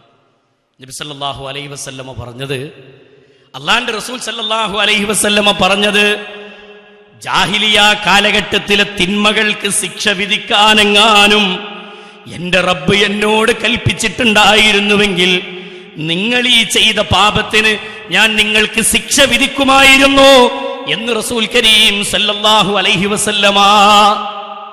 ജാഹിലിയത്തിൽ അവർ ചെയ്ത തെറ്റുകൾ അല്ലാഹു പുറത്തു കൊടുത്തു എന്ന് റബ്ബ് അവർക്ക് വിധി പറഞ്ഞതാണ്. അള്ളാന്റെ റസൂലിന്റെ കണ്ണുകളിലൂടെ കണ്ണുനീരുകൾ ഇങ്ങനെ ധാരധാരയായി ഒഴുകുന്നത് സ്വഹാബത്ത് കാണുക. ആലോചിച്ച് നോക്കി, അത്തരം ക്രൂരത ചെയ്തവർ പിന്നീട് ഖുർആനിന്റെ ആയത്തുകൾ ഇങ്ങനെ കേൾക്കുമ്പോൾ ജീവിതത്തിന് വല്ലാത്ത മാറ്റമുണ്ടായി. ജീവിതം പരിവർത്തിപ്പിക്കപ്പെട്ടു വന്നത് അത് ഖുർആനിന്റെ ബർക്കത്താണ്. മനസ്സിലായോ? ഖുർആൻ കൊണ്ട് മാറ്റപ്പെട്ടൊരു ജനത, യുദ്ധക്കൊതിയന്മാരായിരുന്നവർ, കള്ളുകുടിയന്മാരായിരുന്നവർ, വ്യഭിചാരികളും വ്യഭിചാരിണികളുമായിരുന്നവർ, പച്ചയായി വിഗ്രഹങ്ങളുടെ മുന്നിൽ ആരാധന നടത്തിയിരുന്നവർ, സത്യമെന്ത് അസത്യമെന്ത് എന്ന് വേർതിരിക്കാൻ കഴിയാത്തവർ, അങ്ങനെ ഉണ്ടായിരുന്ന ഒരു ജനതയിലേക്ക് അല്ലാഹു ഖുർആനിനെ ഇറക്കി കൊടുത്തപ്പോ ആ ഖുർആനിലൂടെ ആ ജനത എന്തായി മാറി. കുൻതും ഖൈറ ഉമ്മ, നിങ്ങൾ ഉത്തമ സമൂഹമാണ് എന്ന് വിളിക്കപ്പെടാനുള്ള പാകതയിലേക്ക് ആ ജനത എന്തായി മാറി വന്നതാണ് സ്വഹാബത്ത്. മനസ്സിലായോ? അവരാണ് സ്വഹാബത്ത്. അത്തരം മാറ്റം അവർക്കുണ്ടായി. അത് പരിശുദ്ധ ഖുർആനിന്റെ ബർക്കത്ത് അവർക്ക് ലഭിക്കാൻ അല്ലാഹു സുബ്ഹാനഹു വ തആല അവർക്ക് ഹിദായത്ത് നൽകി. ആ ഖുർആനിന്റെ ബർക്കത്ത് ഭൗതികമായി അവർക്ക് കിട്ടിക്കൊണ്ടിരിക്കുകയാണ്. ഭൗതികമായി അവർക്ക് കിട്ടി എന്നുള്ളതാണ്. മനസ്സിലായോ? ഇനി ആത്മീയമായി ഖുർആനിന്റെ ബർക്കത്ത് ലഭിക്കുന്നതുണ്ട്. ഇപ്പൊ ഭൗതികമായ ഒരു ഒറ്റ ഉദാഹരണം പറഞ്ഞു. ഇങ്ങനെ ഉദാഹരണം പറയുകയാണെങ്കിൽ ഇതുപോലുള്ള ചരിത്രങ്ങൾ ഒരുപാട് പറയാണ്ട്. പക്ഷെ ആത്മീയമായി കിട്ടുന്ന ബർക്കത്ത് എന്താ? ആത്മീയമായി എടുക്കാൻ പറ്റുന്ന, അല്ലെങ്കിൽ നമുക്ക് കിട്ടുന്ന തബറുക്ക്, പരിശുദ്ധ ഖുർആൻ നമുക്ക് നൽകുന്നത് എന്താണ്?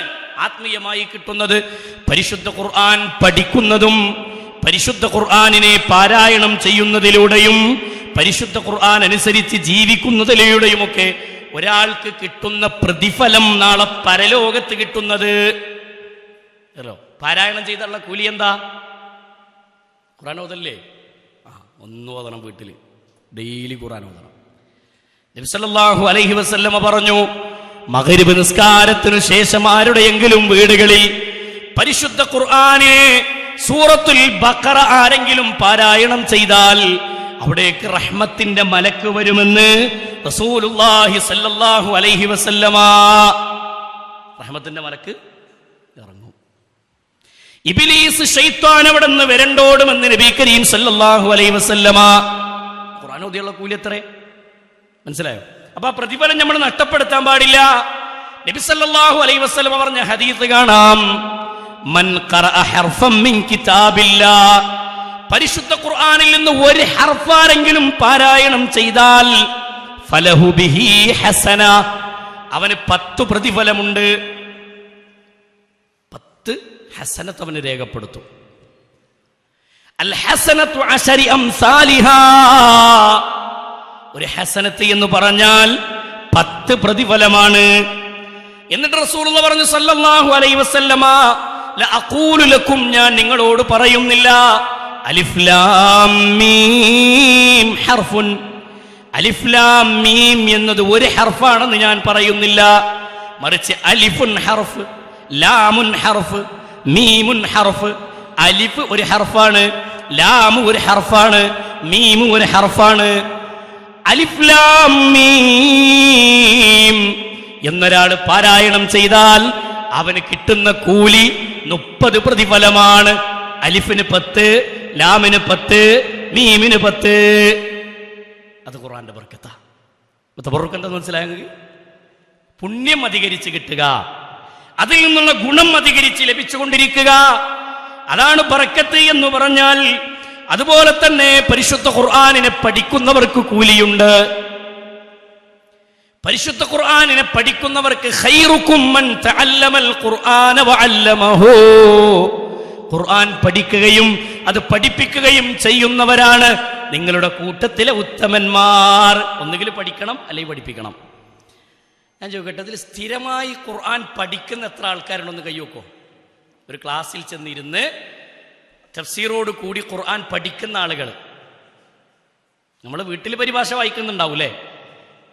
അല്ലാതെ ഒരു ക്ലാസ്സിൽ ചെന്നിരുന്ന് ഒരു ഉസ്താദിന്റെ മുന്നിലിരുന്ന് അർത്ഥസഹിതം നോട്ട്ബുക്കും പേനയൊക്കെ കൊണ്ടുപോയിട്ട് ഇങ്ങനെ എഴുതി പഠിക്കുമല്ലോ 1-ാം ക്ലാസ്സിലെ കുട്ടികളെ മാതിരി, അങ്ങനെ തന്നെ പറയാ. പോയി ഇരുന്ന് പഠിക്കുന്ന എത്ര ആൾക്കാരുണ്ട്? 1 ആള്, 2 ആള്, 3 ആള്, 4, 5. പടച്ചോനെ, ഇത്രയും ആൾക്കാർ 100-500 ആൾക്കാരെ മേലെ ഉണ്ടായിട്ട് നമ്മളെത്ര ആളുണ്ട് ഇവിടെ? കണക്കൂട്ടിയ ഓലോട് ചോദിച്ചറിയാലേ, റേഷ്യ ചെയ്തവരോട്. അതിലാകെ എത്ര ആളെ കിട്ടിയേ? 6 ആള്. പോരാ, പഠിക്കണ്ടേ? നമ്മൾ ചെല്ല നാട്ടിൽ പോവാ. നമ്മുടെ നാട്ടിൽ QHLS എന്നിട്ടൊരു സംവിധാനമുണ്ട്. അന്വേഷിച്ചാൽ മതി, നിങ്ങളുടെ നാട്ടിൽ ഉണ്ടാവും, എല്ലായിടത്തും ഉണ്ടാവും. ഖുർആൻ ഹദീസ് ലേണിംഗ് സ്കൂൾ. പിന്നെ ഗാനമേളൻ്റെ സദസ്സിൽ ആൾ കൂടുതലുണ്ടാവില്ലേ? ഇവിടെ ആൾ വളരെ കുറവേക്കാരം, എന്നാലും പോവുക. മനസ്സിലായി? ചിലപ്പോൾ ഒരു 6 ആൾ 7 ആളൊക്കെ ഉണ്ടാവുള്ളൂ. 6 ആൾ 7 ആളൊക്കെ ഉണ്ടാവുള്ളൂ. എന്നാലും നമ്മൾ പോവുക, പേനയും നോട്ട് ബുക്കൊക്കെ എടുത്തിട്ട് പോവുക. എന്നിട്ട് അവരോട് പറയാം എനിക്കും പഠിക്കണം. ഒന്നും കൊടുക്കണ്ട, പ്രത്യേകിച്ച് ഫീസൊന്നും കൊടുക്കണ്ട. ആ ഒരു സാധു മൗലിയരുണ്ടാവും അവിടെ, അയാൾ പഠിപ്പിച്ചു തരും. മനസ്സിലായോ? ആഴ്ചയിൽ 1 മണിക്കൂർ, 1 മണിക്കൂർ. അതിൻ്റെ കൂലി നമുക്ക് ബർക്കത്താണ്. നമ്മുടെ വീട്ടിൽ വരുന്ന മാറ്റം ആ ഖുർആൻ പഠിക്കുന്നതിലൂടെ നമുക്ക് കാണാൻ പറ്റും. നമ്മുടെ കുട്ടികളെ മാറ്റിയെടുക്കാൻ പറ്റും, നമ്മുടെ കുടുംബത്തിനെ മാറ്റിയെടുക്കാൻ പറ്റും. പരിശുദ്ധ ഖുർആൻ ബർക്കത്തായി മുബാറക്കുൻ എന്ന പരിശുദ്ധ ഖുർആനിനെ അല്ലാഹു പ്രയോഗിച്ചത് അങ്ങനെയാണ്. ഖുർആനിലൂടെ മാറ്റം സംഭവിച്ച ഒരുപാട് കഥകൾ. പരിശുദ്ധ ഖുർആനിലൂടെ ആളുകൾക്ക് കിട്ടുന്ന പ്രതിഫലത്തിന്റെ കണക്കെത്രയാണ്? നബി സല്ലല്ലാഹു അലൈഹി വസല്ലം പറഞ്ഞു, അർത്ഥമറിഞ്ഞുകൊണ്ടൊരാൾ ഖുർആനിനെ പാരായണം ചെയ്താൽ, പാരായണം ചെയ്യുമ്പോൾ അർത്ഥമറിഞ്ഞുകൊണ്ട് ഓതുകയാണെങ്കിൽ അവർ നാളെ മലക്കുകളോടൊപ്പമായിരിക്കും. സുബ്ഹാനല്ലാഹ്. മനസ്സിലായോ? ഇതൊക്കെ ഇതിന്റെ ബർക്കത്താണ്. നഷ്ടപ്പെടുത്തരുത്. അല്ലാഹു മനസ്സിലാക്കാനുള്ള തൗഫീഖ് നൽകുമാറാവട്ടെ. അപ്പൊ ഇങ്ങനെ ബർക്കത്തുകൾ നമുക്ക് കാണാൻ പറ്റും. ഇനി നബി സല്ലല്ലാഹു അലൈഹി വസല്ലമക്ക് ബർക്കത്തുണ്ടോ? ഇത് ഞാനിപ്പോൾ പറയണില്ല. റസൂലുള്ളാഹിന്റെ ബർക്കത്തുമായി ബന്ധപ്പെട്ട അടുത്ത ക്ലാസ്സിൽ വിവരിക്കാനാണ് ഉദ്ദേശിക്കുന്നത്. എന്ന് വെച്ചാൽ ഒരുപാട് പറയാണ്ട്. റസൂലുള്ളാഹി സ്വല്ലല്ലാഹി അലൈഹി വസല്ലമയുടെ ബർക്കത്ത് എടുത്തെടുത്ത് ഓരോന്ന് റസൂലുള്ളാഹി സ്വല്ലല്ലാഹി അലൈഹി വസല്ലമയിൽ നിന്ന് സ്വഹാബത്തെടുത്ത ബർക്കത്തുമായി ബന്ധപ്പെട്ടും ഇന്ന് നമ്മുടെ നാട്ടിൽ നടക്കുന്ന ബർക്കത്തുമായി ബന്ധപ്പെട്ടും നമുക്ക് പഠിക്കേണ്ട കാര്യമാണ്. വിമർശിക്കാനൊന്നുമല്ല, അതേപോലെ ക്ലാസ് എടുത്തിട്ട് നമുക്ക് എന്ത് ചെയ്യണം? പഠിക്കണം. ഇല്ലെങ്കിൽ ഇല്ല എന്ന് പറയാം. അങ്ങനൊന്നുമല്ല, അങ്ങനെ ഉണ്ട്, ഇങ്ങനെ ഹദീസിലുണ്ട്, ഇങ്ങനെ കിതാബിലുണ്ട് എന്ന് നിങ്ങൾ നീച്ചെന്ന് പറഞ്ഞാൽ ഞാൻ ഇവിടെ നിന്ന് നോക്കാം. ഇന്ന് നോക്കാൻ വലിയ പണിയൊന്നുമില്ല. ഇവിടെ ഉണ്ട്, സാധനം ഉണ്ട്. 2 തട്ടിട്ടിയ സാധനം കിട്ടുമേ. നിങ്ങൾ പറയണ ഹദീസ് ഇവിടെ നിന്ന് മാറ്റാൻ പറ്റും. അപ്പോൾ അത് നമുക്ക് നോക്കാം. മനസ്സിലായോ? അപ്പോൾ നമുക്ക് എന്ത് ചെയ്യണം? റസൂലുള്ളാഹി സ്വല്ലല്ലാഹി അലൈഹി വസല്ലമയുടെ തബറുക്കുമായി ബന്ധപ്പെട്ട, റസൂലുള്ളാഹിയിൽ നിന്ന് ബർക്കത്തെടുക്കുന്ന പ്രവാചകൻ സ്വല്ലല്ലാഹി അലൈഹി വസല്ലമയിൽ നിന്നുള്ള ബർക്കത്തുമായി ബന്ധപ്പെട്ട കാര്യങ്ങൾ നമുക്ക് പറയാം. പരിശുദ്ധ ഖുർആനിൽ അല്ലാഹു സുബ്ഹാനഹു വ തആല പരാമർശിച്ചു കിതാബ്, ഖുർആനിനെ സംബന്ധിച്ച് കിതാബുൻ അൻസൽനാഹു ഇലൈക മുബാറകുൻ. ഖുർആൻ ബർക്കത്താണ് എന്ന് നബി സല്ലല്ലാഹു അലൈഹി വസല്ലമ പഠിപ്പിച്ചു. ഇനി നോക്കൂ നിങ്ങൾ, റസൂൽ കരീം സല്ലല്ലാഹു അലൈഹി വസല്ലമയുടെ ഹദീസുകളിലും പരിശുദ്ധ ഖുർആനിന്റെ വചനങ്ങളിലുമൊക്കെ ചില മാസങ്ങൾക്ക് അല്ലാഹു ബർക്കത്ത് പറഞ്ഞു. ഉണ്ടോ? റമളാൻ അല്ലേ? നബി സല്ലല്ലാഹു അലൈഹി വസല്ലമ പ്രത്യേകം പഠിപ്പിച്ചു, മതവിജ്ഞാനത്തിന് ബർക്കത്തുണ്ടെന്ന് പറഞ്ഞു. അതേപോലെ തന്നെ നബി സല്ലല്ലാഹു അലൈഹി വസല്ലമ പഠിപ്പിച്ചു ചില മാസങ്ങൾക്കുള്ള ബർക്കത്ത്, ചില ദിവസങ്ങൾക്കുള്ള വെള്ളിയാഴ്ച ദിവസത്തിന്റെ ബർക്കത്ത്. നബി സല്ലല്ലാഹു അലൈഹി വസല്ലമ മാസങ്ങൾക്ക്, ദിവസങ്ങൾക്ക് ബർക്കത്തുകൾ എണ്ണി പറഞ്ഞിട്ടുണ്ട്. അതേപോലെ രാത്രിയുടെ അന്ത്യയാമം, രാത്രിയുടെ അന്ത്യം ബർക്കത്തിന്റെ സമയമാണ്. എണീറ്റ് നിസ്കരിക്കുന്ന ടൈമില്ലേ, അത്താഴത്തിനൊക്കെ എണീക്കുന്ന സമയം. റസൂൽ കരീം സല്ലല്ലാഹു അലൈഹി വസല്ലമ പറഞ്ഞു, അത്താഴം കഴിക്കുന്നത് ബർക്കത്താണ്. തസഹറൂ ഫഇന്ന ഫിസ്സുഹൂരി ബറക. നിങ്ങൾ നോമ്പ് നോൽക്കണം, നോമ്പ് നോൽക്കുമ്പോൾ അത്താഴം കഴിച്ച് നോമ്പ് നോൽക്കണം. അത്താഴത്തിൽ എന്തുണ്ട്? ബർക്കത്തുണ്ട്. അടക്ക ബർക്കത്താണ്. മനസ്സിലായോ? നബി സല്ലല്ലാഹു അലൈഹി വസല്ലമ ബർക്കത്തുമായി ബന്ധപ്പെട്ട് നമുക്ക് പഠിപ്പിച്ചു തന്ന കാര്യങ്ങൾ ഇങ്ങനെ ഓരോന്ന് നമുക്ക് കാണാം. ഇനി റസൂലുള്ളാഹി സല്ലല്ലാഹു അലൈഹി വസല്ലമ പറഞ്ഞു, ഒന്നിച്ചിരുന്ന് ഭക്ഷണം കഴിക്കുക. വീട്ടിലെ ഒരു പാത്രത്തിൽ ഒരുമിച്ച് കഴിക്കുക. ഉണ്ടോ? എത്ര ആളുണ്ടാവും? ആരുമില്ല. കോവിഡ് വന്നതിന് ശേഷം തീരല്ല. ഒറ്റ പാത്രത്തിൽ നിന്ന് കഴിക്കണം, ഒരു പാത്രത്തിൽ നിന്ന്. റസൂൽ കരീം സല്ലല്ലാഹു അലൈഹി വസല്ലമ പഠിപ്പിച്ചത് ഒരുമിച്ചിരുന്ന് ഭക്ഷണം കഴിക്കുക, അരികിൽ നിന്ന് കഴിക്കുക. റസൂലുള്ളാഹി സ്വല്ലല്ലാഹി അലൈഹി വസല്ലമ വിരലുകളിലുള്ള വറ്റുകൾ നാവ് കൊണ്ട് നക്കിയെടുക്കുക എന്നിങ്ങനെ റസൂലുള്ളാഹി സ്വല്ലല്ലാഹി അലൈഹി വസല്ലമ പ്രയോഗിക്കുന്നത് കാണാം. ഇതെല്ലാം അനുഗ്രഹമാണ്. ഭക്ഷണത്തിൽ നിന്ന് കിട്ടുന്ന അനുഗ്രഹം ഉണ്ടാവുമല്ലോ, ആ ബർക്കത്ത് അത് കിട്ടും. അതുപോലെ തന്നെ റസൂലുള്ളാഹി സ്വല്ലല്ലാഹു അലൈഹി വസല്ലമ അല്ലാഹു സുബ്ഹാനഹു വ തആല അനുഗ്രഹിച്ച സ്ഥലങ്ങൾക്ക് ചില ബർക്കത്തുകളുണ്ട്. നബി സല്ലല്ലാഹു അലൈഹി വസല്ലമയെ പിന്തുടർന്നും അനുഗ്രഹം തേടുന്നത്, ഇതൊക്കെ ബർക്കത്തിന്റെ കൂട്ടത്തിൽ ഇങ്ങനെ എണ്ണി പറഞ്ഞു. നബി സല്ലല്ലാഹു അലൈഹി വസല്ലമയെ ഇത്തിബാ ചെയ്യൽ, അതേപോലെ തന്നെ റസൂലുള്ളാഹി സ്വല്ലല്ലാഹു അലൈഹി വസല്ലമ പ്രത്യേകം പറഞ്ഞ സ്ഥലങ്ങൾ. നമ്മൾ ഗൾഫ് പോയാൽ, ഉംറക്ക് പോയാൽ ചില ആൾക്കാർ കാണാം ജബലുന്നൂറിൻ്റെ മേലെ, കാണാൻ പോണതല്ല, അവിടെ പോയി 2 റക്അത്ത് നിസ്കരിക്കുക. അവിടെ എന്താ ബർക്കത്തുണ്ട് എന്നാ ചില ആൾക്കാരെ വിചാരം.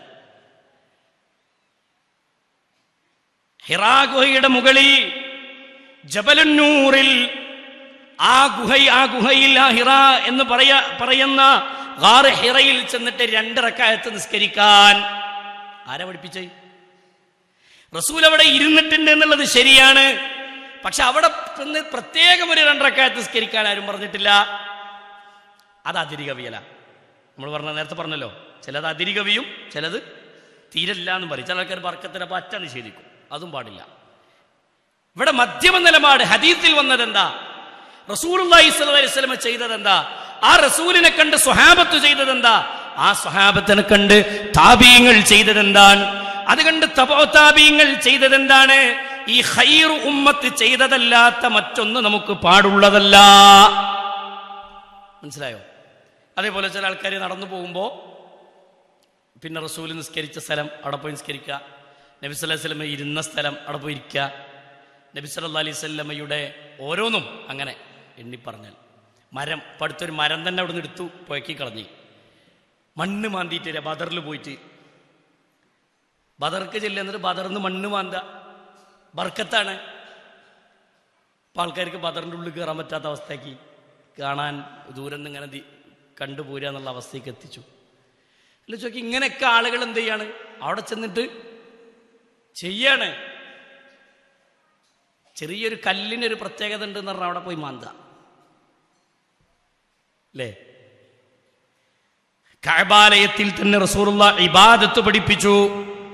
കഅബയെ ത്വവാഫ് ചെയ്യൽ പുണ്യമുള്ള കാര്യമാണ്. 7 ത്വവാഫ് ഹജറുൽ അസ്വദ് മുതൽ തിരിച്ച് ഹജറുൽ അസ്വദ് വരെ 7ാമത്തേത് എത്തുമ്പോ ഒരു ത്വവാഫ് അവിടെ പൂർത്തിയാകുന്നു. ആ ത്വവാഫ് പൂർത്തിയാകുന്നതിന് മുമ്പ് നമുക്ക് പഠിപ്പിക്കപ്പെട്ട ഇബാദത്തുകളിലെ ഒന്നാണ് റുക്നുൽ യമാനി മുതൽ ഏതുവരെ? ഹജറുൽ അസ്വദ് വരെ പ്രാർത്ഥിക്കണം. റബ്ബനാ ആതിനാ ഫിദ്ദുനിയാ ഹസനതൻ വഫിൽ ആഖിറതി ഹസനതൻ വഖിനാ അദാബന്നാർ. അവിടെ മുതൽ ചെല്ലണം. പക്ഷേ അതൊക്കെ ചെയ്യുന്ന കൂട്ടത്തിൽ ചില ആളുകൾ റുക്നുൽ യമാനിമ പോയിട്ട് ചുംബിക്കുന്നു. ഹജറുൽ അസ്വദ് ചുംബിക്കൽ പുണ്യമുള്ള കാര്യമാണ്. ഹജറുൽ അസ്വദ് ചുംബിക്കൽ കൂലി കിട്ടുന്ന കാര്യമാണ്. മഹാനായ ഉമർ ഇബ്നുൽ ഖത്താബ് റളിയല്ലാഹു അൻഹു പഠിപ്പിക്കുന്ന ഹദീസ് കാണാം. അൻ ഉമർ ഇബ്നുൽ ഖത്താബ് റളിയല്ലാഹു അൻഹു അന്നഹു ജാഅ ഇലാ ഹജറിൻ. ഉമർ റളിയല്ലാഹു അൻഹു ഹജറിന്റെ അടുക്കൽ വന്നു. ഹജറുൽ അസ്വദിന്റെ അടുക്കലേക്ക് ഉമർ റളിയല്ലാഹു അൻഹു വന്നു. എന്നിട്ട് ഫഖബ്ബലഹു ഫഖാല, ആ ഹജറുൽ അസ്വദിനെ ചുംബിച്ചുകൊണ്ട് ഉമർ ഇബ്നുൽ ഖത്താബ് റളിയല്ലാഹു അൻഹു പറയുകയാണ്, ഇന്നി അഅലമു അന്നക ഹജർ, കല്ലേ എനിക്കറിയാം നീ ഒരു കല്ല് മാത്രമാണെന്ന്. ഉമർ റളിയല്ലാഹു അൻഹു പറയാട്ടോ, എന്ത് കല്ലേ എനിക്കറിയാം, ചുംബിച്ചിട്ടാ പറയണത്, എനിക്കറിയാം നീ ഒരു കല്ല് മാത്രമാണെന്ന്. ലാ തളുറു വലാ തൻഫഉ വലൗലാ അന്നി റഅയ്തു നബിയ സല്ലല്ലാഹു അലൈഹി വസല്ലമ യുഖബ്ബിലുക മാ ഖബ്ബൽതുക.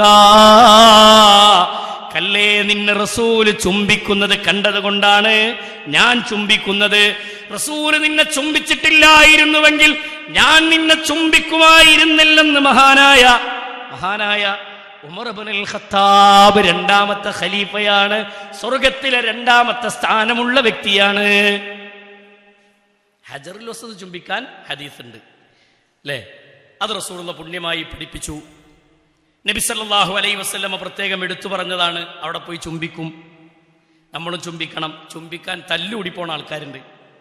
ഹജറുൽ അസ്വദ് തുമ്പിക്കാൻ വേണ്ടിയിട്ട് ആകെ ബദറുണ്ടാക്കി പ്രശ്നം ഉണ്ടാക്കി ഉള്ളു കൂടെയൊക്കെ പോയി എടങ്ങാറായി ജീവൻ തിരിച്ചു കിട്ടിയിട്ട് വരുന്ന കുറേ ആൾക്കാരുണ്ട്. അങ്ങനെ എടങ്ങാറാകണ്ട. നബി സല്ലല്ലാഹു അലൈഹി വസല്ലം പറഞ്ഞു, നിങ്ങൾക്ക് പറ്റുമെങ്കിൽ നിങ്ങൾ ചുംബിക്കുക, കഴിയില്ലെങ്കിൽ നിങ്ങൾ കൈയൊന്ന് ഉയർത്തിയിട്ട് അല്ലാഹു അക്ബർ എന്ന് പറയാം. മനസ്സിലായോ? ഇത് റസൂൽ പഠിപ്പിച്ചെന്നാണ്. പക്ഷെ അതല്ലാത്ത സ്ഥലങ്ങളിൽ പോയി ചുംബിക്കുന്ന ആൾക്കാരുണ്ട്. ഈ ഹജറുൽ അസ്വദ് അല്ലാത്ത സ്ഥലങ്ങളിൽ പോയിട്ട് കഅബയാണ്ട് കെട്ടിപ്പിടിച്ചിട്ട് കഅബന്റെ മേലെ കടന്ന് ഉരുണ്ട്. നിങ്ങളാലോചിച്ച് നോക്കി, വെറുതെ അടിച്ചു നോക്കിയാൽ കാണാം. യൂട്യൂബിൽ ഇങ്ങനെ ഈ അവിടെ തുറക്കുന്ന തൊവാഫ് അടിച്ചു നോക്കിയാൽ കാണാം. എവിടെയൊക്കെ ചുംബിക്കണ മനുഷ്യന്മാർ. അവിടെ ചെന്ന് പോയ ആൾക്കാർക്ക് നല്ല അനുഭവം ഉണ്ടാവും. അവിടെ ഒരു ഇബ്രാഹിം നബി അലൈഹിസ്സലാത്തു വസ്സലാം പാദം വെച്ച സ്ഥലം ഉണ്ടല്ലോ, മഖാമു ഇബ്രാഹിം, ഒരു ചില്ലും കൂട്. അയിമ പോയി ചുംബിക്കും. അയിമ പോയിട്ട് ചുംബിക്കും. അവരുടെ ബർക്കത്തെടുക്കുന്നതും ബർക്കത്ത് കിട്ടുമെന്ന പ്രതീക്ഷയിലും ഒരു സ്ഥാനത്തെ ചുംബിക്കലും ഒരു സ്ഥാനത്തിൽ അവരുടെ ഇബാദത്തായി കൊണ്ടുവരലും റസൂലുള്ള ചെയ്തിരിക്കണം, സ്വഹാബത്ത് ചെയ്തിരിക്കണം, താബീങ്ങൾ. അപ്പോഴത് ഇബാദത്താകുള്ളൂ, അപ്പോഴത് കൂലി കിട്ടുന്നതാകുള്ളൂ. മറ്റേടന്ന് ബർക്കത്ത് കിട്ടും എന്ന് പറഞ്ഞ് പോകാൻ പറ്റോ? പറ്റൂല. അങ്ങനെ ബർക്കത്ത് കിട്ടുമെന്ന് പോയാൽ അത് ബിദ്അത്താകും. കുല്ലു ബിദ്അത്തിൻ ളലാല വകുല്ലു ളലാലത്തിൻ ഫിന്നാർ.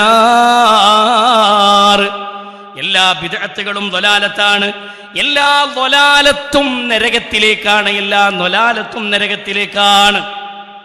അതുകൊണ്ട് ബിദ്അത്തിനെ നമ്മൾ സൂക്ഷിക്കണം.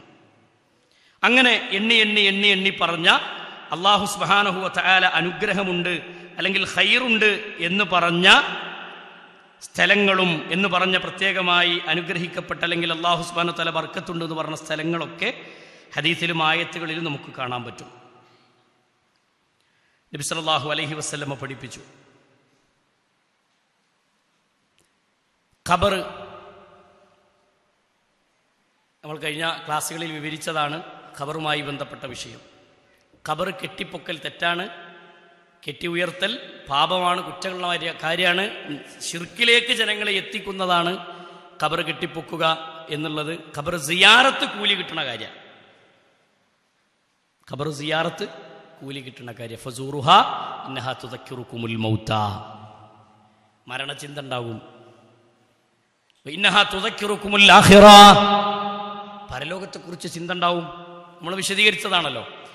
ശരി, ആ ഖബർ കെട്ടിപ്പൊക്കിയിട്ട് ഖബറിന്റെ അടുത്ത് പോയി ചുംബിക്കണ മനുഷ്യന്മാരുണ്ട്. ഖബറിങ്ങുമ്പോൾ പോയി ചുംബിക്കുക. നബി സല്ലല്ലാഹു അലൈഹി വസല്ലമയുടെ ഖബറിനെ പോലും ചുംബിക്കാൻ വകുപ്പില്ല. മനസ്സിലായോ? നമ്മൾ ഇൻഷാ അല്ലാഹ് റസൂലുള്ളാഹിന്റെ ഖബറുമായി ബന്ധപ്പെട്ട് പറയുന്നിടത്ത് നമുക്ക് പറയാം. ഇന്ന് റസൂലിന്റെ പുതപ്പ് കാണാം, റസൂലുള്ളാഹിന്റെ വടി, റസൂലിന്റെ ചെരുപ്പ് എന്നൊക്കെ പറഞ്ഞൊരു ഫോട്ടോ ചില പെരൻ്റെ ഉള്ളിൽ കയറുമ്പോൾ തന്നെ മുന്നിൽ തന്നെ ഒട്ടിച്ചിട്ടുണ്ടാവും. എന്ത്? നബി സല്ലല്ലാഹു അലൈഹി വസല്ലമയുടെ പുതപ്പ്, റസൂലുള്ളാഹിന്റെ ചെരുപ്പ്, നബി സല്ലല്ലാഹു അലൈഹി വസല്ലമയുടെ വടി. ഇതിലൊക്കെ ബർക്കത്തുണ്ടോ? ബർക്കത്തുണ്ട്. അതെന്താന്നുള്ളത് നമുക്ക് പറയാം കേട്ടോ, ഇൻഷാ അല്ലാഹ്. അല്ലാഹു അനുഗ്രഹിക്കട്ടെ. അപ്പോൾ ഇവിടെ ഇങ്ങനെ അല്ല യഥാർത്ഥത്തിൽ ബർക്കത്തെടുക്കുക എന്ന് പറഞ്ഞാൽ. റസൂൽ കരീം സല്ലല്ലാഹു അലൈഹി വസല്ലമ പറഞ്ഞു, നബി സല്ലല്ലാഹു അലൈഹി വസല്ലമയുടെ ജന്മം, അതേപോലെ തന്നെ ഇസ്രാ മിഅ്റാജ്, ഇതൊക്കെ ബർക്കത്താണ്, ബർക്കത്തുമായി ബന്ധപ്പെട്ട് വന്ന വിഷയങ്ങളാണ്. ബിദ്അത്തുകളിലേക്ക് നമ്മൾ കൊണ്ടുപോകുന്ന ചില ബർക്കത്തുകളുണ്ട്. ബർക്കത്തെടുക്കലും അതിന് ബർക്കത്തുണ്ട് എന്ന് നമ്മളായിട്ട് ഉണ്ടാക്കിക്കൊണ്ടിരുന്ന കുറേ സംഭവങ്ങൾ, അതിൽപ്പെട്ട കാര്യങ്ങളാണ്.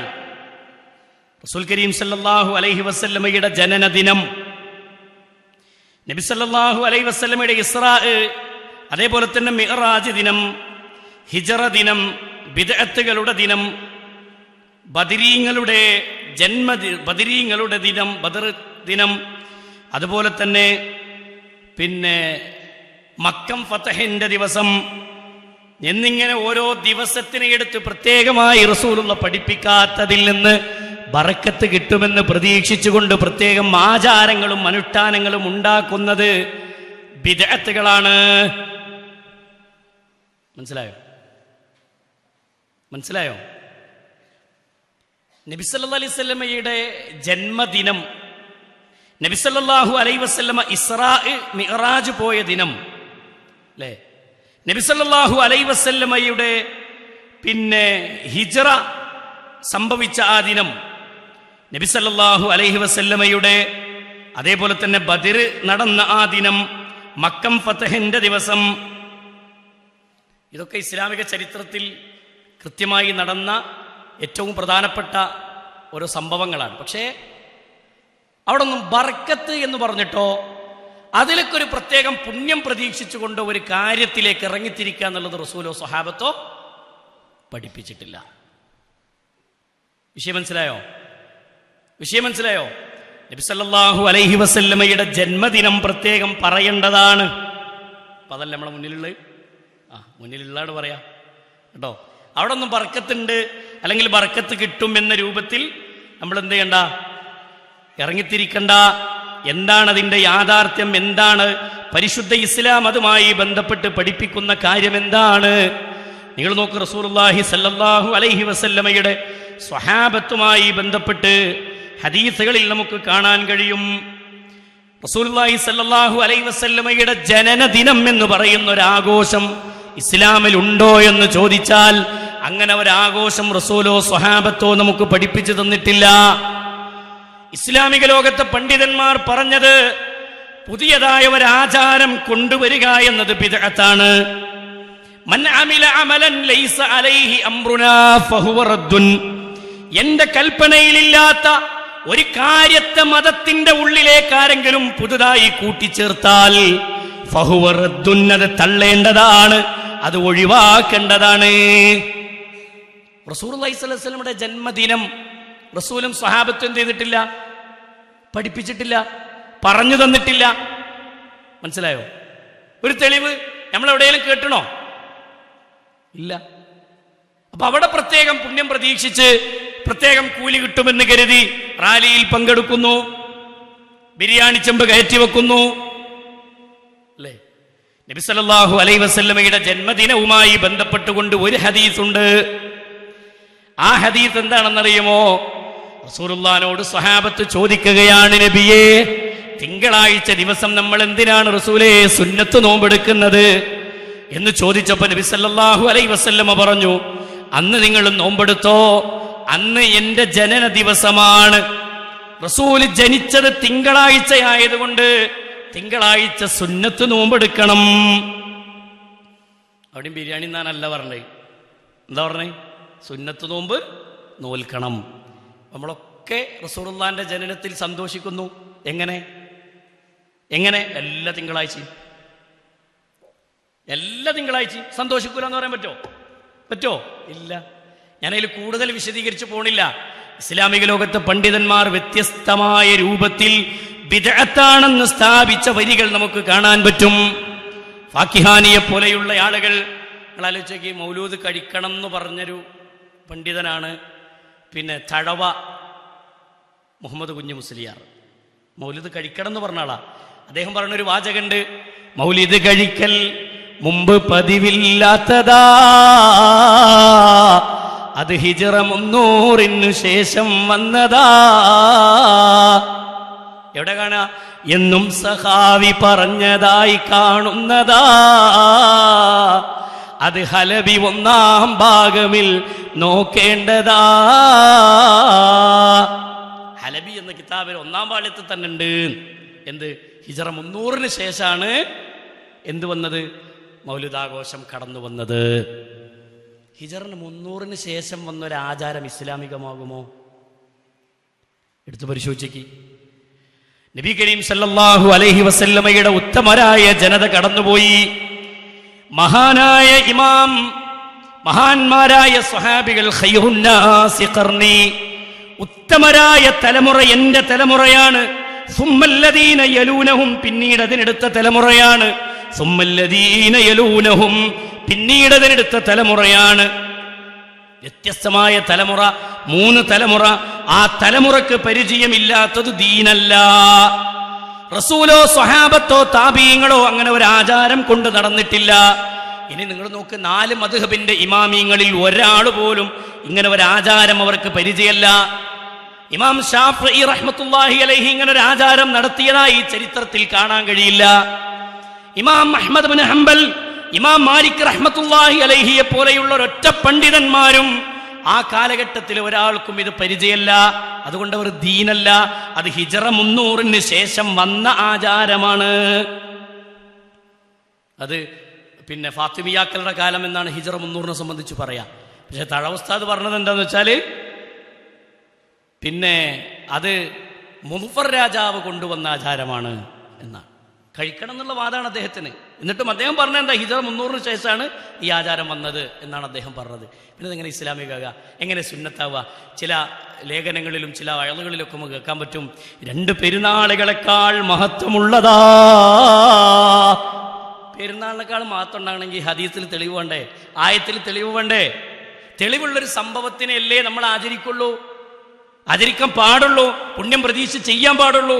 കൂലി കിട്ടുമെന്ന പ്രതീക്ഷയിൽ ഒരു കാര്യത്തിലേക്ക് ഇറങ്ങണമെങ്കിൽ റസൂലും സ്വഹാബത്തും പഠിപ്പിച്ചതാവണ്ടേ? അതിന് തെളിവ് വേണം. ഖുർആനിലുണ്ടാവണം, ഹദീസിലുണ്ടാവണം, സ്വഹാബത്ത് പഠിപ്പിച്ചിരിക്കണം. ഇനി റബീഉൽ അവ്വലുമായി ബന്ധപ്പെട്ടുകൊണ്ട് റബീഉൽ അവ്വലിലാണോ റസൂൽ ജനിച്ചത്? പണ്ഡിതന്മാർക്കിടയിൽ 5 അഭിപ്രായങ്ങളുണ്ട്. റബീഉൽ അവ്വലിനല്ല എന്നും റബീഉൽ അവ്വലിനാണ് എന്നും അഭിപ്രായമുണ്ട്, അല്ല എന്നും അഭിപ്രായമുണ്ട്. നബി സല്ലല്ലാഹു അലൈഹി വസല്ലമ ജനിച്ചത് റമദാനിലാണെന്ന അഭിപ്രായമുണ്ട്. നബി സല്ലല്ലാഹു അലൈഹി വസല്ലമ ജനിച്ചത് റബീഉൽ അവ്വലിലെ തന്നെ 2-നാണെന്നും അഭിപ്രായം കാണാം. റബീഉൽ അവ്വൽ 8-നാണെന്ന അഭിപ്രായം കാണാം. റബീഉൽ അവ്വൽ 12-നാണെന്ന അഭിപ്രായം കാണാം. റബീഉൽ അവ്വൽ 10-നാണെന്ന അഭിപ്രായം കാണാം. മനസ്സിലായോ? എന്ത് ഉറപ്പില്ലാന്നല്ലേ? എന്താ സംഭവം എന്നറിയോ? ഞാൻ ഈ അഭിപ്രായ ഭിന്നത പറഞ്ഞ എന്തിനറിയോ? ഇങ്ങനെ ഒരു അഭിപ്രായ വ്യത്യാസം നമ്മൾ പ്രമാണങ്ങളിൽ കാണുന്നുണ്ടല്ലോ. റസൂല് ജനിച്ചത് വ്യത്യസ്ത അഭിപ്രായങ്ങളുണ്ട് എന്നുള്ള അഭിപ്രായങ്ങൾ കാണുന്നുണ്ടല്ലോ. നമ്മളെ മനസ്സുകൊണ്ട് നമ്മൾ ചിന്തിക്കേണ്ട വിഷയം എന്താ അറിയോ? റസൂലുള്ളാഹിന്റെ കാലത്ത് അങ്ങനെ ഒരു സംഭവം നടന്നിട്ടുണ്ടെങ്കിൽ ഈ അഭിപ്രായ വ്യത്യാസം ഉണ്ടാവുമോ?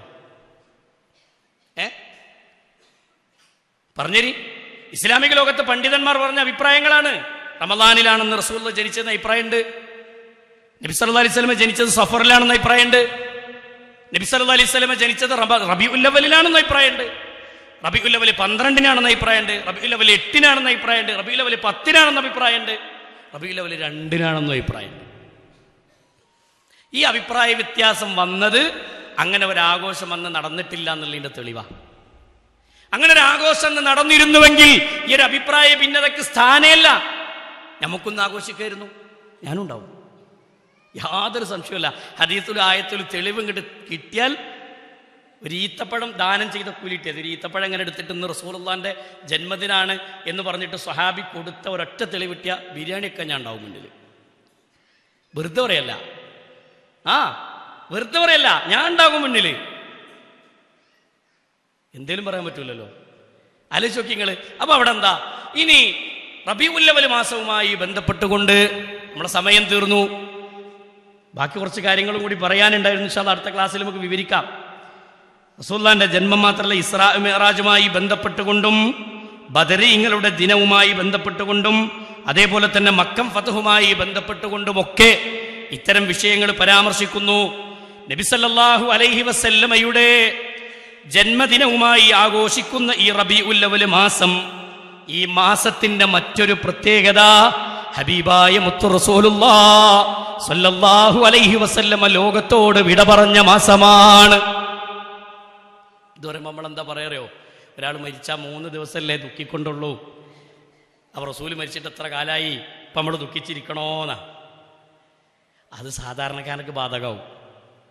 അള്ളാഹിന്റെ റസൂൽ സല്ലല്ലാഹു അലൈഹി വസല്ലമ പറഞ്ഞത്, എന്റെ ഉമ്മത്തിൽപ്പെട്ട മുസ്ലിമിന് ഒരു മുസീബത്ത് ബാധിച്ചു കഴിഞ്ഞാൽ, ആ മുസീബത്ത് അവനെ ബാധിച്ചു കഴിഞ്ഞാൽ, ആ മുസീബത്ത് അവന്റെ ജീവിതത്തിൽ പ്രയാസങ്ങൾ ഉണ്ടായിക്കഴിഞ്ഞാൽ അവൻ എന്റെ മരണത്തെക്കുറിച്ച് ഓർക്കട്ടെ.